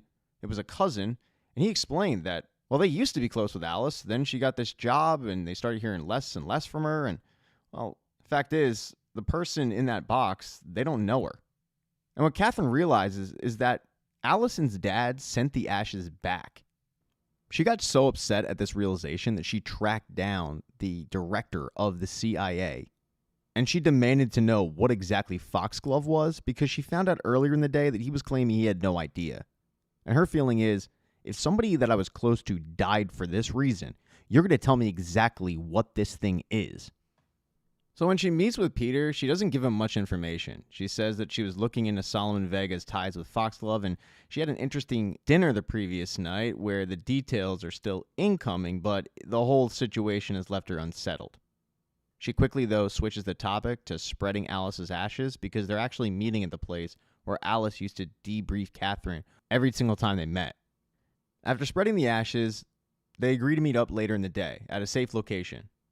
By this point, Catherine has gotten more information on Foxglove, and she shows Peter. It's really all the information left about the operation, and it isn't much. It's just loose names, chemical names. And Catherine explains that the idea of Foxglove was to conceive new synthetic weapons that the U.S. could get ahead of. Then the U.S. would create antidotes to counteract their effects. The only problem with that is you actually have to manufacture the chemicals in order to find out what's in them and how to treat them. The CIA and the U.S. military conceived 9 chemical agents in a mobile testing lab. And that testing lab got intercepted, and they don't know where it is now. This is broken up when Rose and Norah show up. Norah was supposed to bring whatever was in those files, but she doesn't. She doesn't bring what's in the files. She doesn't even bring the cell phone, because that's her leverage on getting her family out of Iran. Peter urges her to turn over the documents because they don't have time, but he says, we will get your family out. It's just going to take a bit. And Norah says, how long? Javed's looking at all the security camera footage. It's only a matter of time before he figures out it was me. Catherine tries to intervene and say that they need the documents, but Norah is steadfast. She's not handing them over until she finds out that there is a plan to get her family out of Iran, and it needs to happen by next week. In episode 5, Catherine decides, you know what, we'll give Norah till the end of the day to decide what to do, but if she doesn't go along with our plan, then we'll use it as leverage. We'll basically blackmail her and threaten to expose her to the ambassador. And that's something that Rose cannot figure out, how these people could do that to her. But Peter understands perfectly, because they can't let Foxglove get into the wrong hands. The problem is, Rose doesn't know what Foxglove is, because she doesn't have clearance for it, because she's a civilian. Rose, however, decides because of this, she's going to play devil's advocate. She asks them, okay, well, what happens if Norah gives you the information, but you take forever to get her family out of Iran and then she gets caught? What then? And the best that Peter can offer her is, let's hope that doesn't happen. Peter tells Catherine that he'll call Norah that night and present her with the options. And that disgusts Rose. But Rose is onto something, because when Norah returns back to work, she's so incredibly stressed out that it's noticeable. Not just to Javed, but to her friend as well. It forces Norah to lie and act like she's sick when she's not. She's just stressed. She, however, isn't the only one who's stressed. So is Rose. Her boss wants to talk about her future with the company. She was supposed to be back in California, but now she's going to have to go with a Zoom call. Her main focus at the moment, though, is what's going on with Norah. Norah being a civilian, putting herself at risk like she has, Rose is siding with her. And when Peter gets back to the apartment, Rose pleads with Peter to do the right thing. Try to get Norah's family out of Iran, which, by the way, is something they told Norah they were going to do. An exasperated Peter says, look, we're trying to get the CIA to expedite the process. But Rose reminds him it's the same CIA that he investigates in Night Action. Rose, though, works on him, and finally Peter just says, okay, I'll call Catherine and we'll try to figure something else out. The next day, Catherine has come up with a solution. It's a guy named Sami. He's been with Night Action for about 5 years. It's one of Catherine's best guys. They explain the hard situation they're in, and it's up to Sami to get into Iran and extract Norah's family, which isn't going to be easy. He's one guy, and this is an ill-prepared operation, but time is of the essence. Sami, by the way, is completely on board because he realizes that if he doesn't do it, it's going to leave Norah out to dry. Shortly after Sami agrees, Norah shows up and gets the good news that Sami will be going that night to get her family out of Iran. But what they need from Norah is information regarding the neighborhood, side streets, nosy neighbors, that sort of thing. Everything to make Sami's job easier for the next day. After this, they call Norah's mother and they tell her, pack your bags. Let your son know you're getting extracted. The one thing that Norah does request is to be in the room the next day when Sami is in Iran, so she gets word that Sami has her family safely on the plane. And they agree, reluctantly. Once Norah leaves, Sami has a question for Peter. It was a throwaway comment by Catherine about not losing another agent, and Sami wanted to know more details on that because it's clear that Peter is on edge about this situation, more so than Sami, who actually have to go into Iran. And Peter explains what happened in Bangkok. Sami gives Peter advice on how to handle a situation like that, and then he leaves because he's got to get ready to go to Iran. Peter heads back to the apartment where Rose was waiting. She had her meeting with the boss, and it actually went surprisingly well. While she thought that her job might be threatened, it's quite the opposite. He was pissed off, but after he actually looked at what Rose did to his code, he realized that he can make a boatload of money on this. Switch adverse from advertising to selling the product to government agencies around the world to basically monitor people. But that's not Rose's intention. And Rose does have a moral compass. So Rose, using her leverage, gets a raise and also wants an ethics board to look into the matter to make sure that government agencies aren't using this thing to spy on their people. They're using it for the right reasons. Peter then updates Rose on how his meeting went. But he also asks Rose, can you come tomorrow? Because it just seems like Norah's more comfortable with you around. And Rose has nothing to do, so yeah, sure, I'll be there. The next day is the day of the extraction, and it's got Norah completely on edge. When she shows up at work that day, it's all she can think about. Javed was nice enough to make her soup, but she doesn't care. She thanks him, but says, oh, I got to get to a doctor's appointment. But that doctor's appointment's actually to go and wait by the phone to hear that her family is safe. Unfortunately, when that phone call does happen, there's an issue. Her brother doesn't want to go. And that's because her mom never told her brother that this was happening. And her brother, being stubborn, doesn't know who Sammy is, doesn't want to go with him, doesn't want to leave his country. And Sammy has to put Norah on the phone to explain, you need to go with this guy. But still, he's pushing back. He starts raising his voice. It causes an issue in the neighborhood. Neighbors get concerned. Police get called. There is an altercation, but Sammy is at least able to get Norah's mother and brother into the car as they head to the airport. But they're stopped by police. Sammy has to use his particular set of skills to take out the cops, but when he turns around, Norah's brother has a gun pointed at him, because Norah's brother has no interest in going to America. So much so that he shoots at Sammy, and Sammy's forced to shoot him, and Norah's brother dies. When the second phone call does come in, Peter answers, and he gets the update from Sammy that the mother is on the plane, but the brother, he's not, because he's dead. Peter, though, realizing that this could be a big problem for getting the information from Norah that they need, lies to Norah. He tells her everything's good, your family's safe on the plane, in order to get that information. As for the people that originally tipped off Night Action, and I'm talking that guy in white and Solomon Vega, they have a meeting and they have a little bit of an interesting chat. After getting stabbed by Rose, Solomon Vega had to head to the doctors to get antibiotics. He did it, by the way, with his sister. His sister, worried about Solomon, pushed him to ask his boss for a raise, something he hadn't had in years. So he did that. By the way, he's not very good at asking for raises. He's pretty brutal about it. But they had a little downtime to kill until they met with an FBI informant. The reason they were meeting with that FBI informant was because they were looking into Peter Sutherland. And the FBI informant says, there's nothing on him. I mean, not recently. As of 10 months, the guy hasn't worked for the U.S. government. But Solomon Vega, the mystery man in white, they've learned that there was something about Peter Sutherland that happened at Camp David.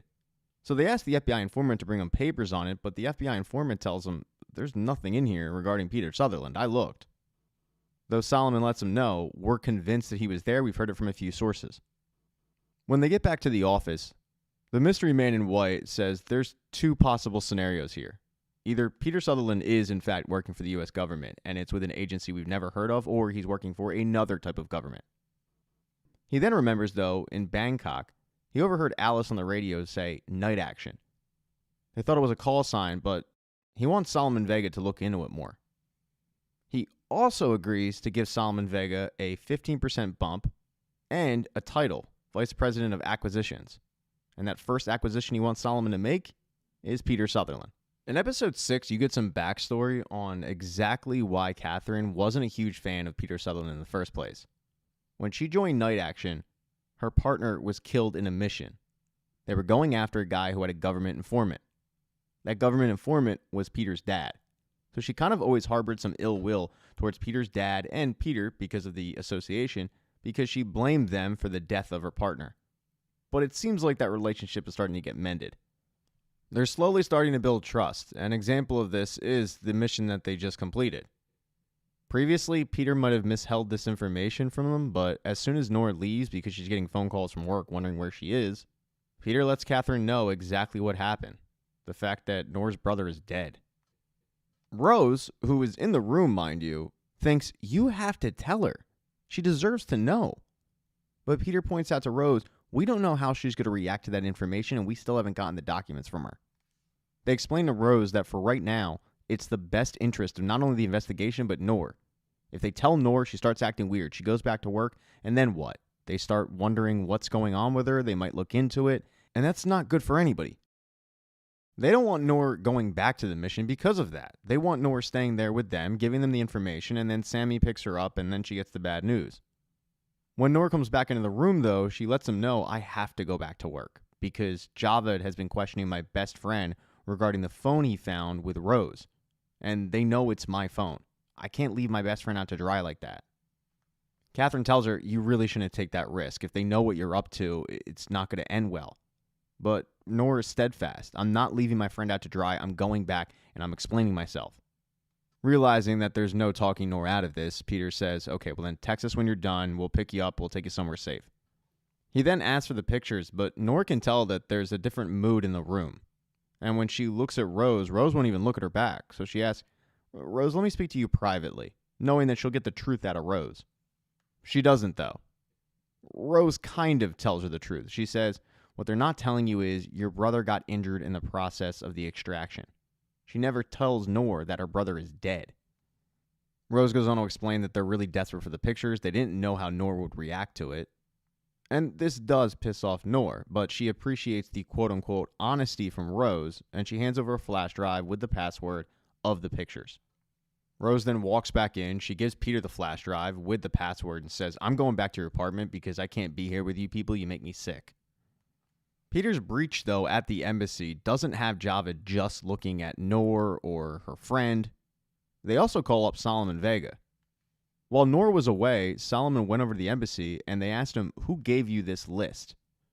And he tells them, we don't give up our sellers, just like we don't give up our buyers.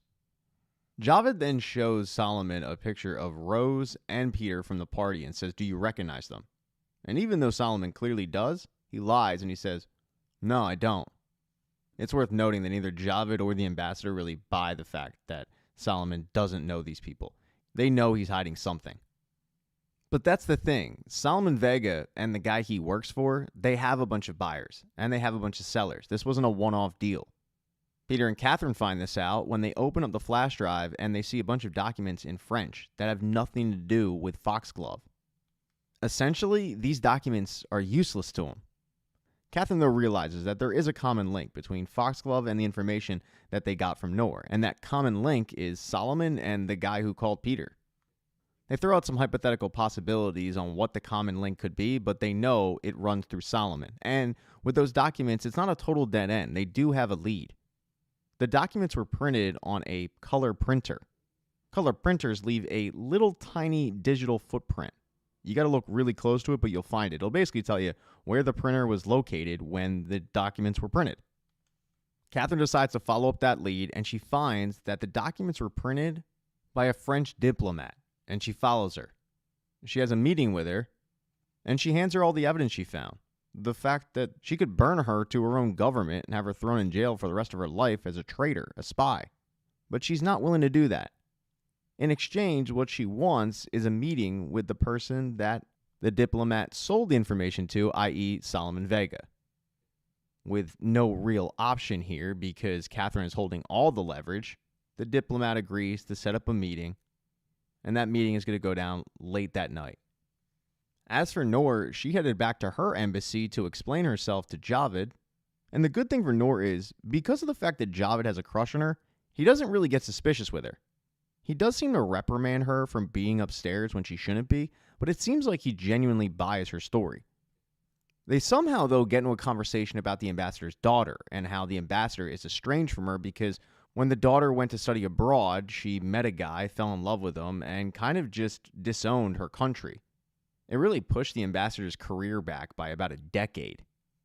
It gives Norah, though, an inside look at just how loyal Javed is to his country, because he finds the fact that the ambassador's daughter dare go and fall in love with some foreigner as a deplorable act. Norah leaves the office, she heads back home, and she waits to get picked up later that night to get to safety with her family, or at least she assumes. But she gets a knock at the door, and it's Javed. She gets really nervous because Javed wants her to come with him, and he's not really giving any information. He takes Norah back to the embassy to talk to the ambassador, and once again, Norah is really on edge. She's nervous. But the reason why they want to talk to Norah is because they found out what happened to her family. The fact that there was a disturbance, the fact that her mother was taken and is missing, and the fact that her brother died. And they want Norah to ID the body. Now, at this point, Norah thinks that her brother was just injured. She had no idea that he actually died. And she can't believe the fact that she's looking at a picture having to identify the body of her dead brother. Now, back with Peter, he gets the phone call from Catherine about the French diplomat and selling secrets to Solomon. Catherine tells Peter that there's a meeting that night, and they don't really have time to plan anything, so she's going to go to the meeting because she's the only person that Solomon can't ID. What she needs, though, is Peter to keep watch on the building, and ideally they'd need somebody to keep watch for surveillance tape, but Rose at the moment is pretty pissed off at Peter. She's really not willing to help. So Catherine says, well, I'll ask her to help. Before the meeting, Catherine goes to the apartment. She talks to Rose. It's at first a very contentious relationship where Catherine brings up Rose's aunt and uncle. But Catherine just gets real with Rose and says, I'm desperate right now. I need friends because I'm about to walk into a situation that they could possibly kill me. So please, help me out here. And eventually Rose agrees, but she tells her, no more keeping me in the dark. I need to know what foxglove is. Catherine already got clearance to tell Rose, and she debriefs her. They then all head to the meeting, and they're all in place. Peter is on the rooftop. Catherine is heading in with the French diplomat to meet Solomon as an introduction. Rose keeping an eye out via surveillance. When Catherine heads into the building, though, Rose is giving Peter directions on all the people that Solomon has outside working for him and what they're up to. But then she notices something interesting. If she tells Peter to go left, they go left. If she tells Peter to go right, they go right. She realizes that these people can hear them. Rose has to call Peter's private cell phone and let him know, we need to lose these people ASAP, and it takes a lot of work. Eventually, though, they're able to lose the tail, and Peter's able to go into the building. He's going in, though, to a hornet's nest, because this whole meeting was fishy to Solomon and his boss from the jump. First of all, they've never had an asset try to set up a meeting with another potential client. They take their job very seriously, and they vet sources. They also didn't really buy the fact that Catherine was just willing to sell out her country so quickly, even though Catherine was doing a really good acting job. Solomon wanted to get to the bottom of whatever this is, so he knew that he couldn't work with the French diplomat anymore because she probably just sold them out. He shoots her, and he turns the gun on Catherine and says, you're going to tell me everything about Peter Sutherland and Foxglove.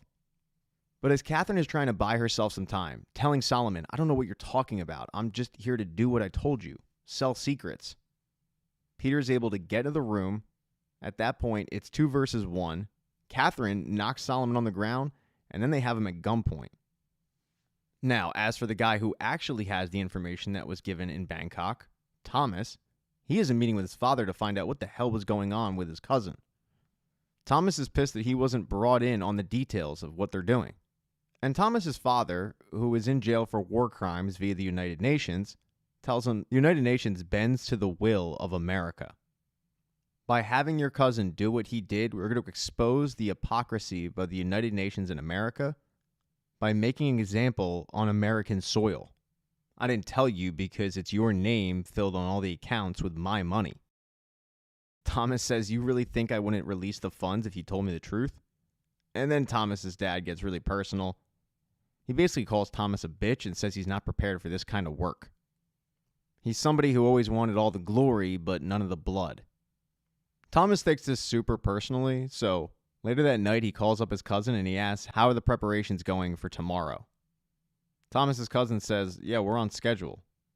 And then Thomas surprises him by saying, well, save me a seat on the truck. Thomas is about to get the glory, and he's also about to get some bloodshed. In episode 7, Peter and Catherine bring Solomon in, and it's weird because he's very comfortable. It's like he's not worried at all. And maybe that's because Solomon makes it very clear to Peter that he knows a lot about him. He knows what happened to his father. He knows why he was investigated. He knows that he started off in the basement in the White House. One of the bits of info he tells Peter is that the FBI never investigated his father until he was arrested. In fact, no one investigated his father until he was arrested.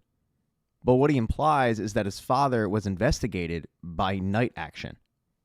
Catherine, who is watching this exchange from outside, pulls Peter out to try to calm him down. She tells him, he's trying to get you off your game.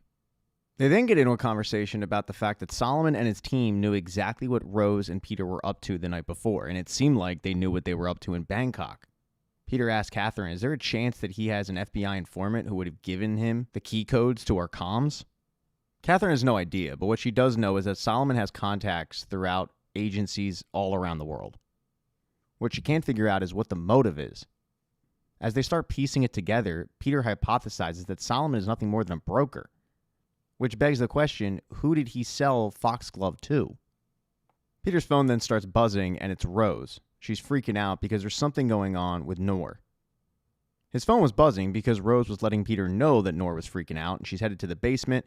Rose is going to meet her, and Peter thinks he should be there as well. Peter heads over, and right before he arrives, Norah and Rose are talking in the basement, Rose having no idea that Norah already knows what happened to her brother. As Norah tries to trap Rose in a lie, she's able to successfully do it because Rose is sticking to the story that her brother was simply injured. Eventually, Norah just comes clean and says, "I know what happened to my brother. You knew all along, didn't you?" And Rose, being an honest person, says, "Yes, I knew. I'm sorry." As Rose is trying to explain herself while also apologizing, Peter shows up and he knows right away that Norah is aware of what happened to her brother. Peter does exactly what Rose was trying to do, explain himself while also apologizing, but Norah doesn't want to hear it. She's livid. All Norah wants is honesty, and Peter eventually gives it to her, telling her exactly what happened to her brother. At this point, all Norah wants is to talk to her mother and make sure she's safe, and Peter tries to get her to come to a safe house, but she says, "No, if you know that my mother is safe, put her on the phone." Unfortunately, when they call Sami, he doesn't answer. And a very fed up Norah says, "Well, I'll just go back to the mission," but Peter has to stop her and say, "No, at this point, they know what happened to your family." This is acceptable enough for Norah, and she takes off, leaving the safe house. But she's being followed by Javid. Javid was thrown off by Norah's entire mood recently. He decided to follow her and see what she was up to.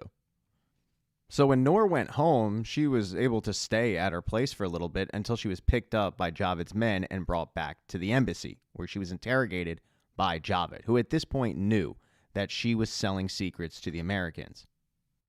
Javid lies to her and says, "Do you realize they left your mother and they left your brother in the dirt dead? And that's who you betrayed your country for? Seriously? Those people." He says some really unflattering things to her, he intimidates her, and he puts his hands on her. He makes it very clear that she's going to be sent back to Iran as a traitor, and she's not going to enjoy the outcome at all. She realizes that she has to get out of this some way, so she reasons with Javid and says, "Well, what happens if I bring you Peter, if I bring you the American?" Javid agrees to it, but he keeps Norah at the embassy, which prohibits Norah from meeting up at that location later that night, where her mom is there with Sami to pick her up. And the fact that Norah doesn't arrive, that's a red flag for Sami and Norah's mother. As for Peter and Rose, when they arrive back in the safe house where Solomon was kept, Catherine is a little bit antsy. While they were gone, Catherine interrogated Solomon to no real avail. The only thing she was able to get out of him was the word cyanogen, which meant nothing to her, until 10 minutes later, government officials said that a chemical called cyanogen was stolen from a lab by some group of mercenaries. They were posing as workers, but they had fake papers. Doesn't take a rocket scientist to figure out these are the same people that stole the mobile lab. And yes, this is Tomas and his cousin's job. This was the big mission that Tomas had to be a part of. But the thing is, they're not going after one chemical. They're going after a few different chemicals. They're hitting up a bunch of different spots because they're trying to make one chemical weapon. The problem is Catherine and her team, they don't know what chemical weapon they're actually going to make. Rose looks over the Foxglove file and she sees a bunch of PhDs that she figures, okay, these are the chemists that must have worked on the project. Let's just go ask them. It's not the best plan, but she finds a chemist that is pretty close by. He's teaching at a college, and she heads on over. Peter wants to go with her, but Catherine says, "No, you can't. You need to go talk to Solomon, because the only person he's willing to talk to is you, so get in the room and see if you can get anything out of him." Right before Rose does take off for Columbia University, she pulls Catherine aside and she says, "Hey, if the offer for Secret Service protection is still available, I'd like it, because I'm ready to go back to California." That's something that Catherine doesn't really want Rose to do, because Rose has been really valuable, but ultimately it is Rose's decision, and Catherine says, "Okay, yeah, I'll set it up." And the plan going forward is for Rose to track down this chemist from Columbia, see what he knows about the chemicals, and then head back and go to California. When Rose takes off, Peter does head into the room to interrogate Solomon. Catherine's on the outside watching the entire thing. And the first thing that Peter asks is, who stole the cyanogen? At first, he doesn't really give Peter much, but ultimately Peter's able to figure out that Solomon isn't calling the shots. The guy in Bangkok, the guy dripped out in all white, that's Solomon's boss. Peter starts working out the problem aloud. He knows that ultimately Solomon did the wrong things for the right reasons, and that right reason is his sister Celeste. Solomon's boss is clearly taking care of her. Peter uses this information to his advantage, telling Solomon that they could arrest Celeste for fraud. She's been collecting Solomon's government benefits because the government thinks that Solomon's dead, but he's not. A very frustrated Solomon says, "Really? Is this what night action does? They incarcerate the crippled?" And Peter says, "No, we stop people like you." And that pisses Catherine off. She pulls Peter out of that room so fast, and she says, "Do you realize you just confirmed night action to this guy?" That's it. Neither one of us says another word until Mosley arrives, because the director of the FBI wants to talk to Solomon. While Catherine and Peter wait for Mosley to arrive and interrogate Solomon, Rose has shown up at Columbia University and she's found the professor. His name is Dr. Cole, and at first Rose poses as a PhD student just asking questions, but he doesn't fall for that, so she has to get to the point. She pulls out information on Foxglove, and it spooks Cole. He doesn't want anything to do with it. He tries to call security. In order to stop him, Rose says, "People are trying to make one of these weapons. I need your help to figure out which one it is." Cole can tell by her face and just her general reaction that this isn't a drill. So Cole brings her back to his place because he's got everything regarding Foxglove in his files in his home office. When they arrive, just to be on the safe side, Rose does text Peter the location of Cole's house, and then she heads down in the basement. Cole explains to Rose that they took months hypothesizing these potential weapons and creating antidotes for him, but they weren't able to create antidotes for all of them. Eventually, Cole was taken off the program, and he was told that the entire program was shuttered. Then, a world leader named Victor Bala was arrested for using chemical weapons on his own people, and when Bala was deposed, he claimed that he got the weapon from the United States government. No one at the UN could corroborate this, so they just wrote Bala off as a war criminal, and a crazy one at that. Cole, however, having worked on Foxglove, realized that some of the symptoms that these people died with were eerily familiar to some of the hypothesized weapons that they created. Cole couldn't prove it, but he figured that the U.S. government actually completed Foxglove and gave one of these weapons to Victor Bala. But he figured he might just be paranoid. That is, until Rose showed up. Unfortunately, Cole doesn't really know what weapon they would go after next, not with one chemical. But then they get a lead, because Catherine calls up Rose and lets her know that another chemical was stolen from another lab. And now they know of two chemicals, which gives Cole enough information to proclaim that the agent that they're trying to create is called KX. Essentially what it does is it poisons the air so much where every time you breathe in, it's burning your insides, but it's also blistering your outsides. It's very, very painful, and it's very, very, very deadly. Cole then gives them the rest of the chemicals in KX that the group would be going after. That way, they might be able to catch this group trying to steal more of those chemicals. This delays Mosley interrogating Solomon. He heads to one of the places, Catherine's going to head to the other, and she tells Peter, keep an eye on Solomon, make sure he doesn't do anything. While he's not happy about it, Peter just became a glorified babysitter. While he's trying to do his best babysitting job, about an hour later, Catherine calls up and says, we got bad news. They hit this place earlier. They have 3 of the chemicals now. That's enough to create KX. Catherine tells Peter, me and Mosley are headed back to interrogate Solomon. You stay put. But he can't really help himself. Knowing that this terrorist group has enough to make this chemical weapon, it's got Peter completely on edge. So when he overhears Solomon say, you can stop all of this, just speak to my boss one-on-one, because I bet by now they have all the chemical compounds. But that isn't everything. These people can't build a chemical weapon on their own. They're going to need somebody to build it for them. A couple minutes later, Peter gets a phone call from Rose. Solomon was right. These people did need somebody to build a chemical weapon for them, and they chose Dr. Cole.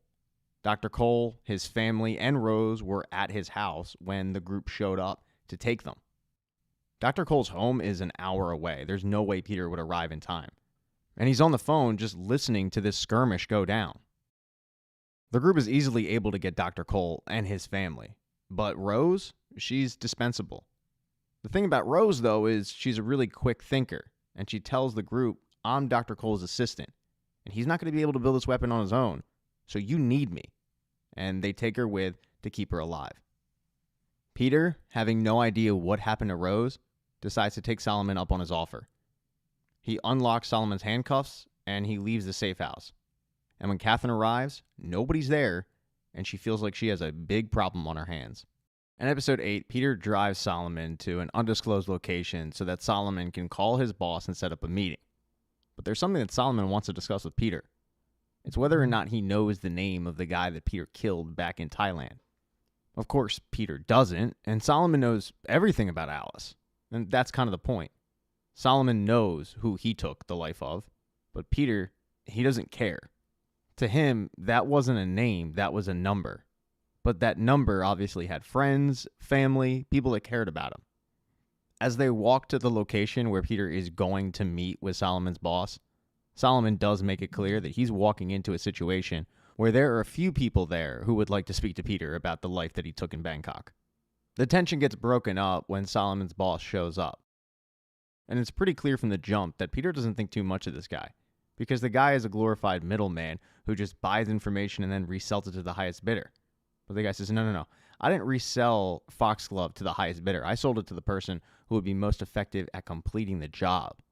Peter asks, why would you do that? And he says, well, I guess you have to ask them if you find them in time. And I'll tell you where they are, depending how much it's worth to you. What this guy wants is a case file from the United Nations. It's going to force Peter to have to break into the United Nations, find the case file, which is located on a computer. But it's not just on any computer. It's on the Secretary General of the United Nations computer. So this is a pretty important case file. If Peter brings him the file, he'll give Peter the location of where they're holding Rose and, more importantly, where they're trying to make chemical weapons. Again, though, the guy threatens the life of Rose. And that's when Peter realizes this really isn't about the file. It's about the fact that if Peter does this job for this guy, whoever he is going to essentially own Peter. In a way, this is Peter swapping his life for Rose's. Peter, at this point, doesn't have a ton of options, so he's going to accept this guy's deal and try to figure out the other stuff later. As soon as he gets alone, he calls the one person he feels like could get him access to the United Nations, and it's Norah. First thing he does is apologize, because he knows that she doesn't want to hear from him at the moment. Norah agrees to help, but she tells him, I need something from you, and I can only ask for it in person. So meet me at this location. And of course, the reason why Norah wants to meet in person is because she's planning on handing Peter over to Javed. When they eventually do meet a little while later, Peter just puts it out there. He apologizes for what he did, but he says, I need your help to save Rose. It's not just about that, though. This has all been about stopping a chemical weapon. And if I can stop it, it's going to save a lot of lives. He tells her he needs to get in the United Nations, and if she helps him, he can take her to her mother that night. And Norah thinks it's more lies, but Peter says no, it's not. To put an end to the argument, Peter just calls up Sami and he says, hey, put Norah's mother on the phone. And he does. And Norah's mother says, Norah, I'm in New York. And that is a huge relief to Norah. She realizes at this point that she was played by Javed. Now that she knows her mother is safe, she has no interest in helping Javed, and she does want to help Peter. More importantly, she really wants to help Rose. Peter gives her the phone and says, just keep the phone and call Sami when you're done. He'll pick you up. Hell, he's probably tracking the phone anyway. Peter's not oblivious to the fact that he's got people looking for him, i.e. Catherine, and if Catherine's looking for him, pretty good chance that Sami's looking for him as well. Back to the topic at hand, though, getting Peter into the UN, Norah is able to do it, but there are some issues. The biggest one being that Javed and his men are outside, but Peter knows that he can take care of that. He hands Norah a taser, and they walk out, acting like Peter has no idea he's walking into this trap. He plays dumb, saying, Norah, what the hell is going on? Until he's surrounded by Javed and two other men. A fourth guy takes Norah back to their HQ. But Javed bringing two guys to this fight, it wasn't enough. Peter had a weapon. He started swinging that baton, injuring all of them and trying to get away. The problem is Peter didn't do a knockout punch. Javed was injured, but he got up and then he started firing shots into the van that Peter was trying to get away from. Peter crashed the van, and that allowed Javed to catch up to him. Peter and Javed once again get into a physical altercation, which Peter wins, and he flees. As for Norah, she used the taser to get away. Norah, however, headed right to the embassy to get Peter his access to the UN. She put the information in, she started printing the badge, and then she heard footsteps, so she was forced to hide under the ambassador's desk. Those footsteps came into the room, looked around for a bit, and then they looked under the desk and saw Norah. And the person was the ambassador. It was this moment where the ambassador realized that the leak was Norah. Norah, however, notices that on the desk is that French report that they got from Solomon. This is when Norah puts it together, why they wanted that French report in the first place, and why, more importantly, the ambassador has taken a keen interest in it. It's because his daughter is on that report. The ambassador is simply trying to protect his daughter by getting her off the list and then handing it over to his superiors, because the names on that list are going to be hunted down and brought back to Iran and punished. The ambassador, realizing that his daughter really didn't do anything wrong, she just fell in love with a guy who happened to be French, wants to protect her, but it is against the law. And Norah cuts a deal with him. She says, look, if you let me go, I'll take this list to the French embassy, and I'll tell them, you got to warn everybody on this list to get out. They're coming for you. That'll include your daughter. This will allow you to have plausible deniability. You'll say that the traitor did it. They'll never think anything of it. They'll just think that the traitor was doing traitorous things. It's a really good deal for the ambassador, and he gives Norah a 10-minute head start.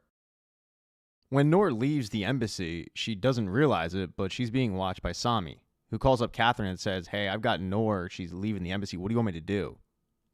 And Catherine says, don't do anything. Just follow her. See if she leads us to Peter. But when Catherine got that call, she was already headed to Peter's apartment. And when she got there, Peter was there.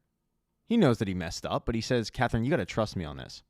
Solomon led me to his boss, and he told me he would tell me who he sold Foxglove to, and when he does, you'll be my first call. Catherine understands this predicament that Peter finds himself in, but she says, help us the right way. And Peter screams back, there is no right way. There's this way. You guys have no leads. This is our only option of finding Rose and, more importantly, finding Foxglove.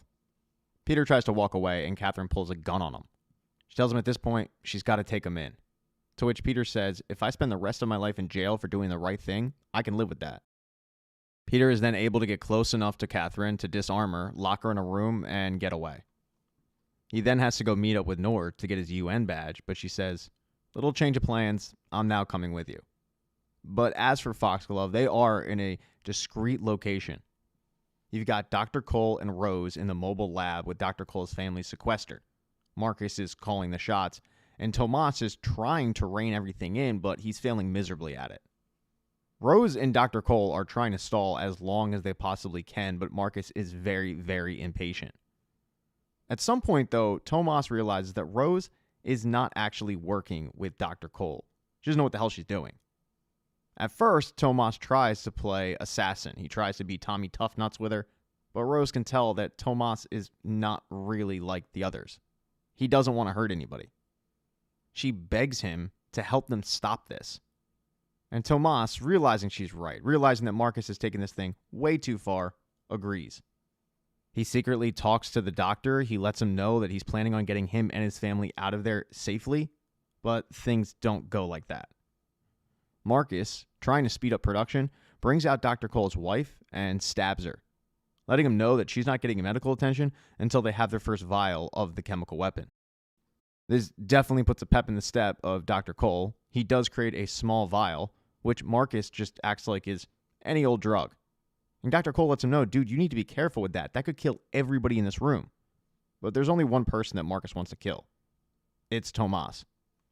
He gets Tomas in a room alone, and they start arguing about who actually is in charge. It ends when Marcus throws the vial, it breaks, and he locks Tomas in the room, and Tomas finds out that this chemical weapon is no joke because he dies. In episode 9, when Tomas dies, Rose and Dr. Cole both heard him screaming. After the stabbing and the fact that they're fairly certain that Tomas is dead, they don't have an option. They know Marcus isn't playing games. They're going to have to up productivity. And they create 15 canisters of the chemical weapon. After doing these 15 canisters, Dr. Cole thinks that's enough, but Marcus's men let him know it's not. Start a new batch. And Dr. Cole knows that 15 canisters could leak out of whatever building they're trying to attack and into the streets. So what he's going to do is he's going to slightly change the recipe.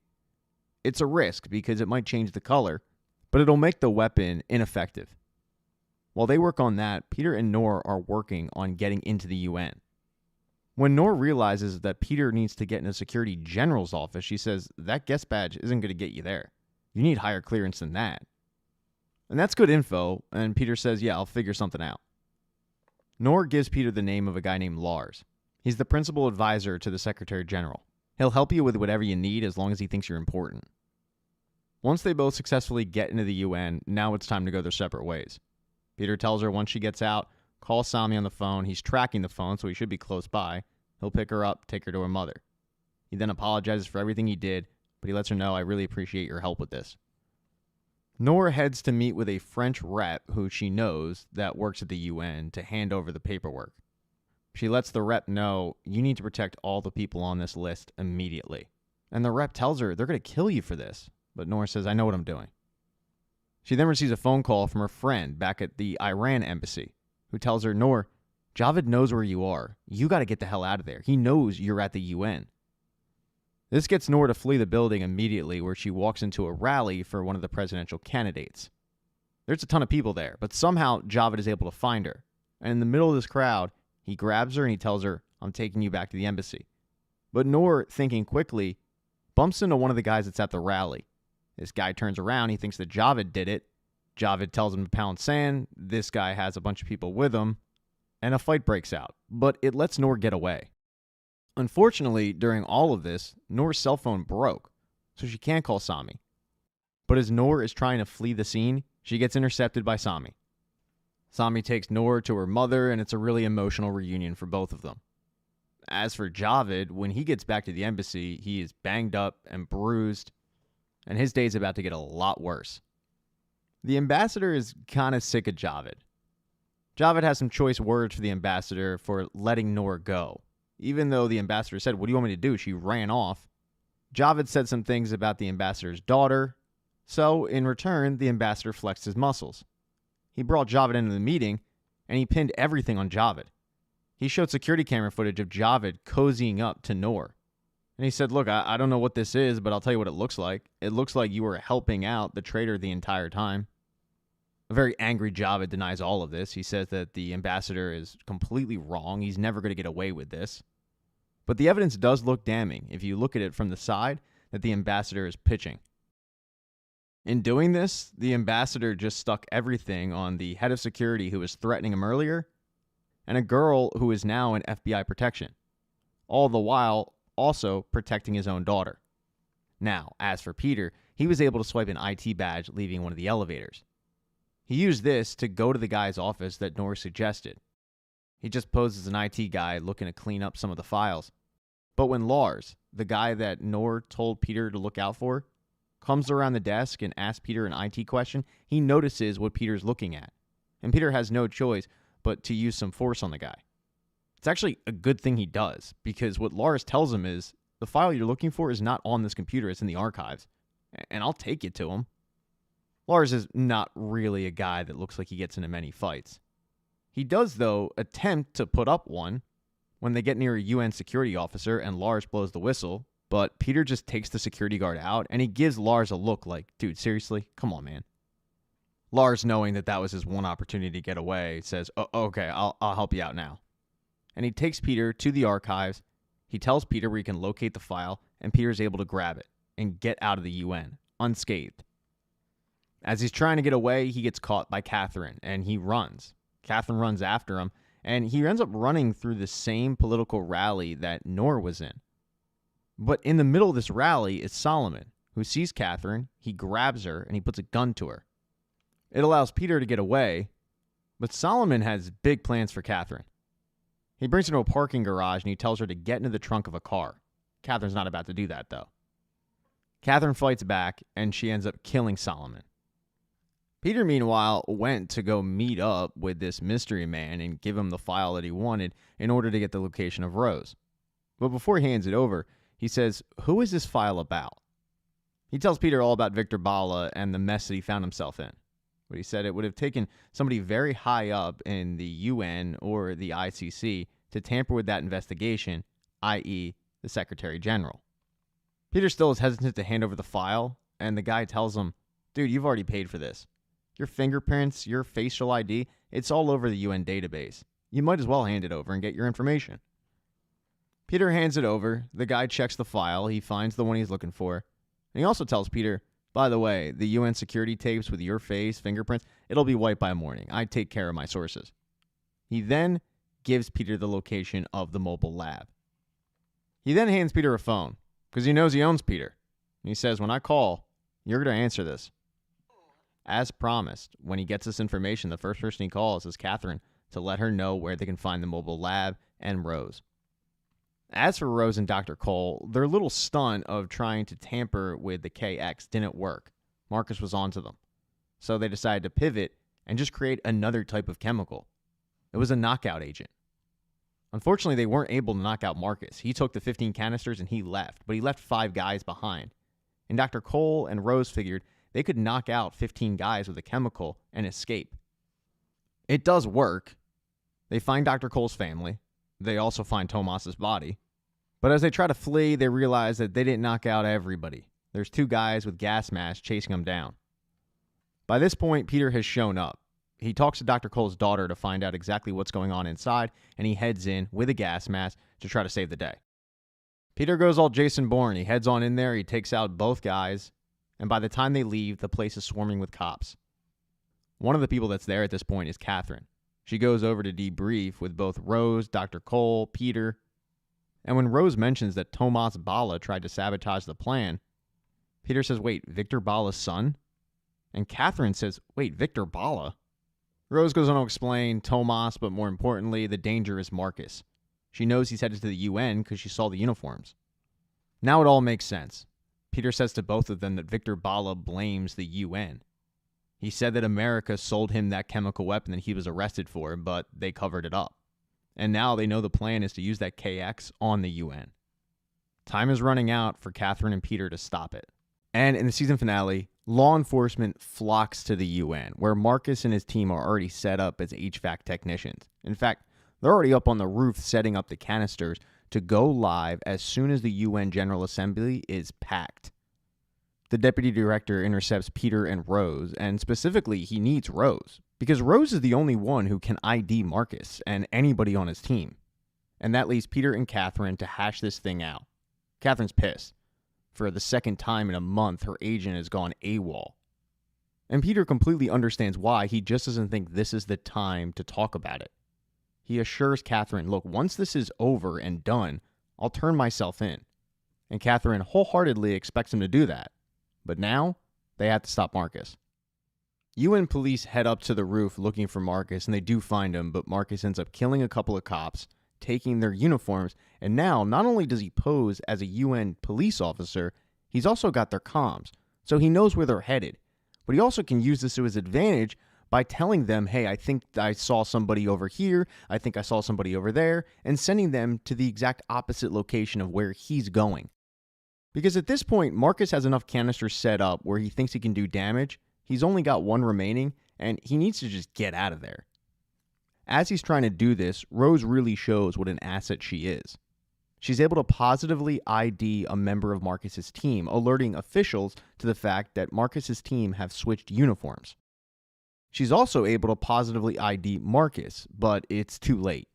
Marcus, posing as a police officer, escorts one woman to safety. During the frenzy, he just escapes. Nobody sees him. When Catherine and her team reconvene, they've got all but 1 canister.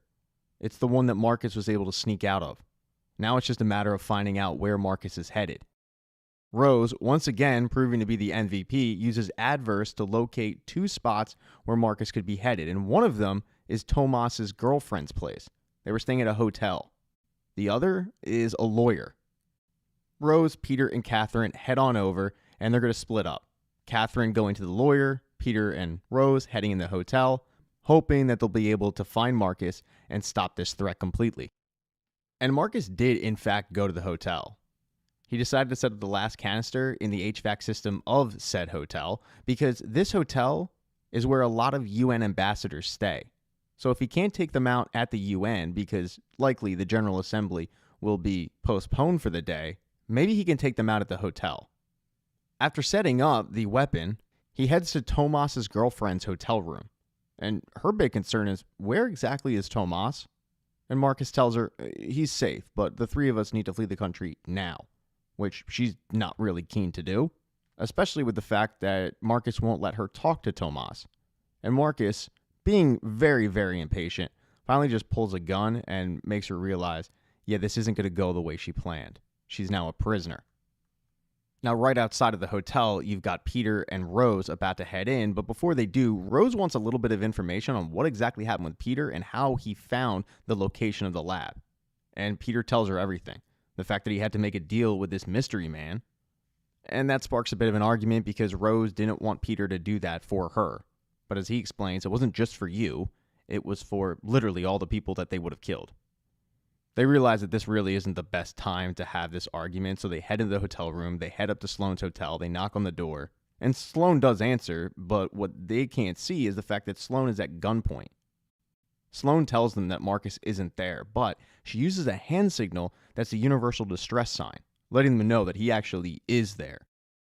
While trying to figure out exactly how they're going to approach this situation, they hear Sloane scream because she tried to escape and Marcus grabbed her. That's when Peter told Rose, "Get out of here." But Rose isn't about to listen to that. She calls Catherine and lets her know what's going on, but as she is trying to get out of there, she overhears a maintenance man talk about the HVAC system being wonky that day, and she follows him because she has to know what's going on with it. She follows the maintenance guy up against his wishes, and she's able to find the last canister hooked up. And he lets her know that they've probably got 8 minutes until this thing goes off, so they have to evacuate the entire hotel. Meanwhile, you've got Peter in a standoff with Marcus, who's got Sloane at knife point. Peter trying to talk Marcus down, Marcus willing to die for the quote-unquote cause. But as Marcus is proclaiming that he will die a hero, he is unaware of the fact that behind him is Rose with a gun, signaling to Peter that she's going to shoot in 3, 2, 1. She shoots. It frees up Sloane. Peter puts 2 in Marcus's chest, and he's dead. With that threat out of the way, now they need to evacuate the hotel, but they're never going to be able to evacuate the entire hotel in about 6 minutes. They call up Catherine to find out what to do, and Catherine lets them know that there is one thing that could save everybody. They have to head up to the roof and trip the fire alarm. It'll shut off the vents. Now, because smoking kills, and that's nasty, they don't have lighters on them, so they have to use chemicals. Rose actually picked up something from Dr. Cole in that lab. They grab 2 chemicals from the housekeeping cart and anything flammable. They head up to the roof, they find where they're supposed to trip the fire alarm, and they douse all the flammable objects in this liquid, and they just wait for the chemical reaction. The chemical reaction happens at the very last second, but it works. It shuts off all the vents, and while the chemical weapon did go off, it didn't kill anybody. Crisis averted. While in prison, Victor Bala finds out that his master plan was thwarted. Back in the hotel, though, right before Peter and Rose head outside, Peter lets her know that he's about to turn himself in, but he wants her to promise him something. It's pretty clear Peter is in love with Rose, but Rose will never be safe if Peter is a night agent, and he's not switching careers. So he tells her, "Don't look me up, don't try to contact me, because if you do, you will always be a target, and you know that." And while Rose wants a simple life, she also really wants Peter. They, however, know that this is for the best, that they simply go their separate ways without contacting the other. They give each other one final hug, and then Peter heads outside to turn himself into Catherine, where he gets in the back of a van and he puts handcuffs on himself. A week later, he's sitting in an undisclosed location, debriefing both Catherine and her boss on exactly the crimes he committed. But they don't exactly know what to do with him. Yeah, he committed these crimes, but it was for the greater good. He didn't switch sides. That all changes, though, about 3 weeks later when Knox, one of the presidential candidates, drops out of the race at an unprecedented time, 2 weeks before the election. This basically clinches it for his opponent, Hagen, who will all but walk into the White House. The reason this is a big deal is because Knox dropped out of the race after somebody contacted the paper regarding Victor Bala, the chemical weapon, and the connection with the U.S. government. Why this is a big deal is because when Knox was director of the CIA, he spearheaded the direction of not only Foxglove, but the sale of the weapons, specifically those to Victor Bala. And this was all discussed in the tapes that Peter stole from the UN. The anonymous source took the audio from the files that Peter smuggled out, and they sent them to the New York Times. This clinched it for Hagen, basically. But what this means is that Catherine has finally figured it out, that this high-leverage broker was likely working with Hagen. He found dirt on Knox, and at the very last second, he forced Knox out of the race and put Hagen in charge. And this is a guy who thinks that he owns Peter, so why would he not think he owns Hagen as well? Which means he's about to own the President of the United States, where they're just going to give off weapons and information to the highest bidder. They take a walk over to the White House, and that's when Catherine reveals her backstory with Peter and his father. The reason why this is important for her to tell him is because she specifically remembers Peter's father saying, "I wanted to make things right." With Peter basically handing Hagen the election, she has an opportunity for Peter to make things right now. She wants Peter to determine the exact nature of the broker and the president, or the soon-to-be president. And the reason why she knows that he will be able to do this is because the broker gave Peter that cell phone, and eventually he's going to call it for a favor. He also removed all traces of Peter at the UN, and that was to keep him around. Catherine tells him when he calls, you do everything that he asks. You gain his trust, you find out who's on his payroll, and then we're going to destroy him. Now, this is going to be a very intense mission, and it's top secret. It's above night action, but she does tell him, if you do this, your slate will be wiped clean. And Peter is more than down. But we finally find out the identity of the broker. His name is Jacob Monroe, and he went to the same college as Governor Hagen. They met at a fundraiser about 8 years ago, and at the time, Hagen needed Monroe. Monroe wasn't about to just open his checkbook and help him win an election, but what he was willing to do is get him information in order to win that election, and thus own him. When he got that drive from Peter, he headed to the governor's, who, by the way, is worth noting, is being protected by Chelsea Arrington, and he showed him the dirt that he got regarding Patrick Knox. Right before he did hand over the drive, he told Hagen, let's not forget who works for who. But it's clear that Hagen doesn't actually think that he is being owned or controlled. And then finally, a quick update on Norah. Her and her mother got U.S. citizenship, but she was having trouble finding a job in her current field with her degree from over in Iran, so she became a librarian. Thanks to connections, though, that Rose had, Rose was able to find out where exactly she was, and she met her for lunch. And it was something that Norah desperately needed, a friendly face. Both women are trying to get over loss. Norah, the loss of her brother. Rose, the loss of a potential relationship with Peter. And that is the end of Season 2 of The Night Agent. Thank you so much for getting this part of the recap. I really appreciate it. Consider subscribing to the channel and becoming a member. It's only $2.99, and many people think that that's a real great deal.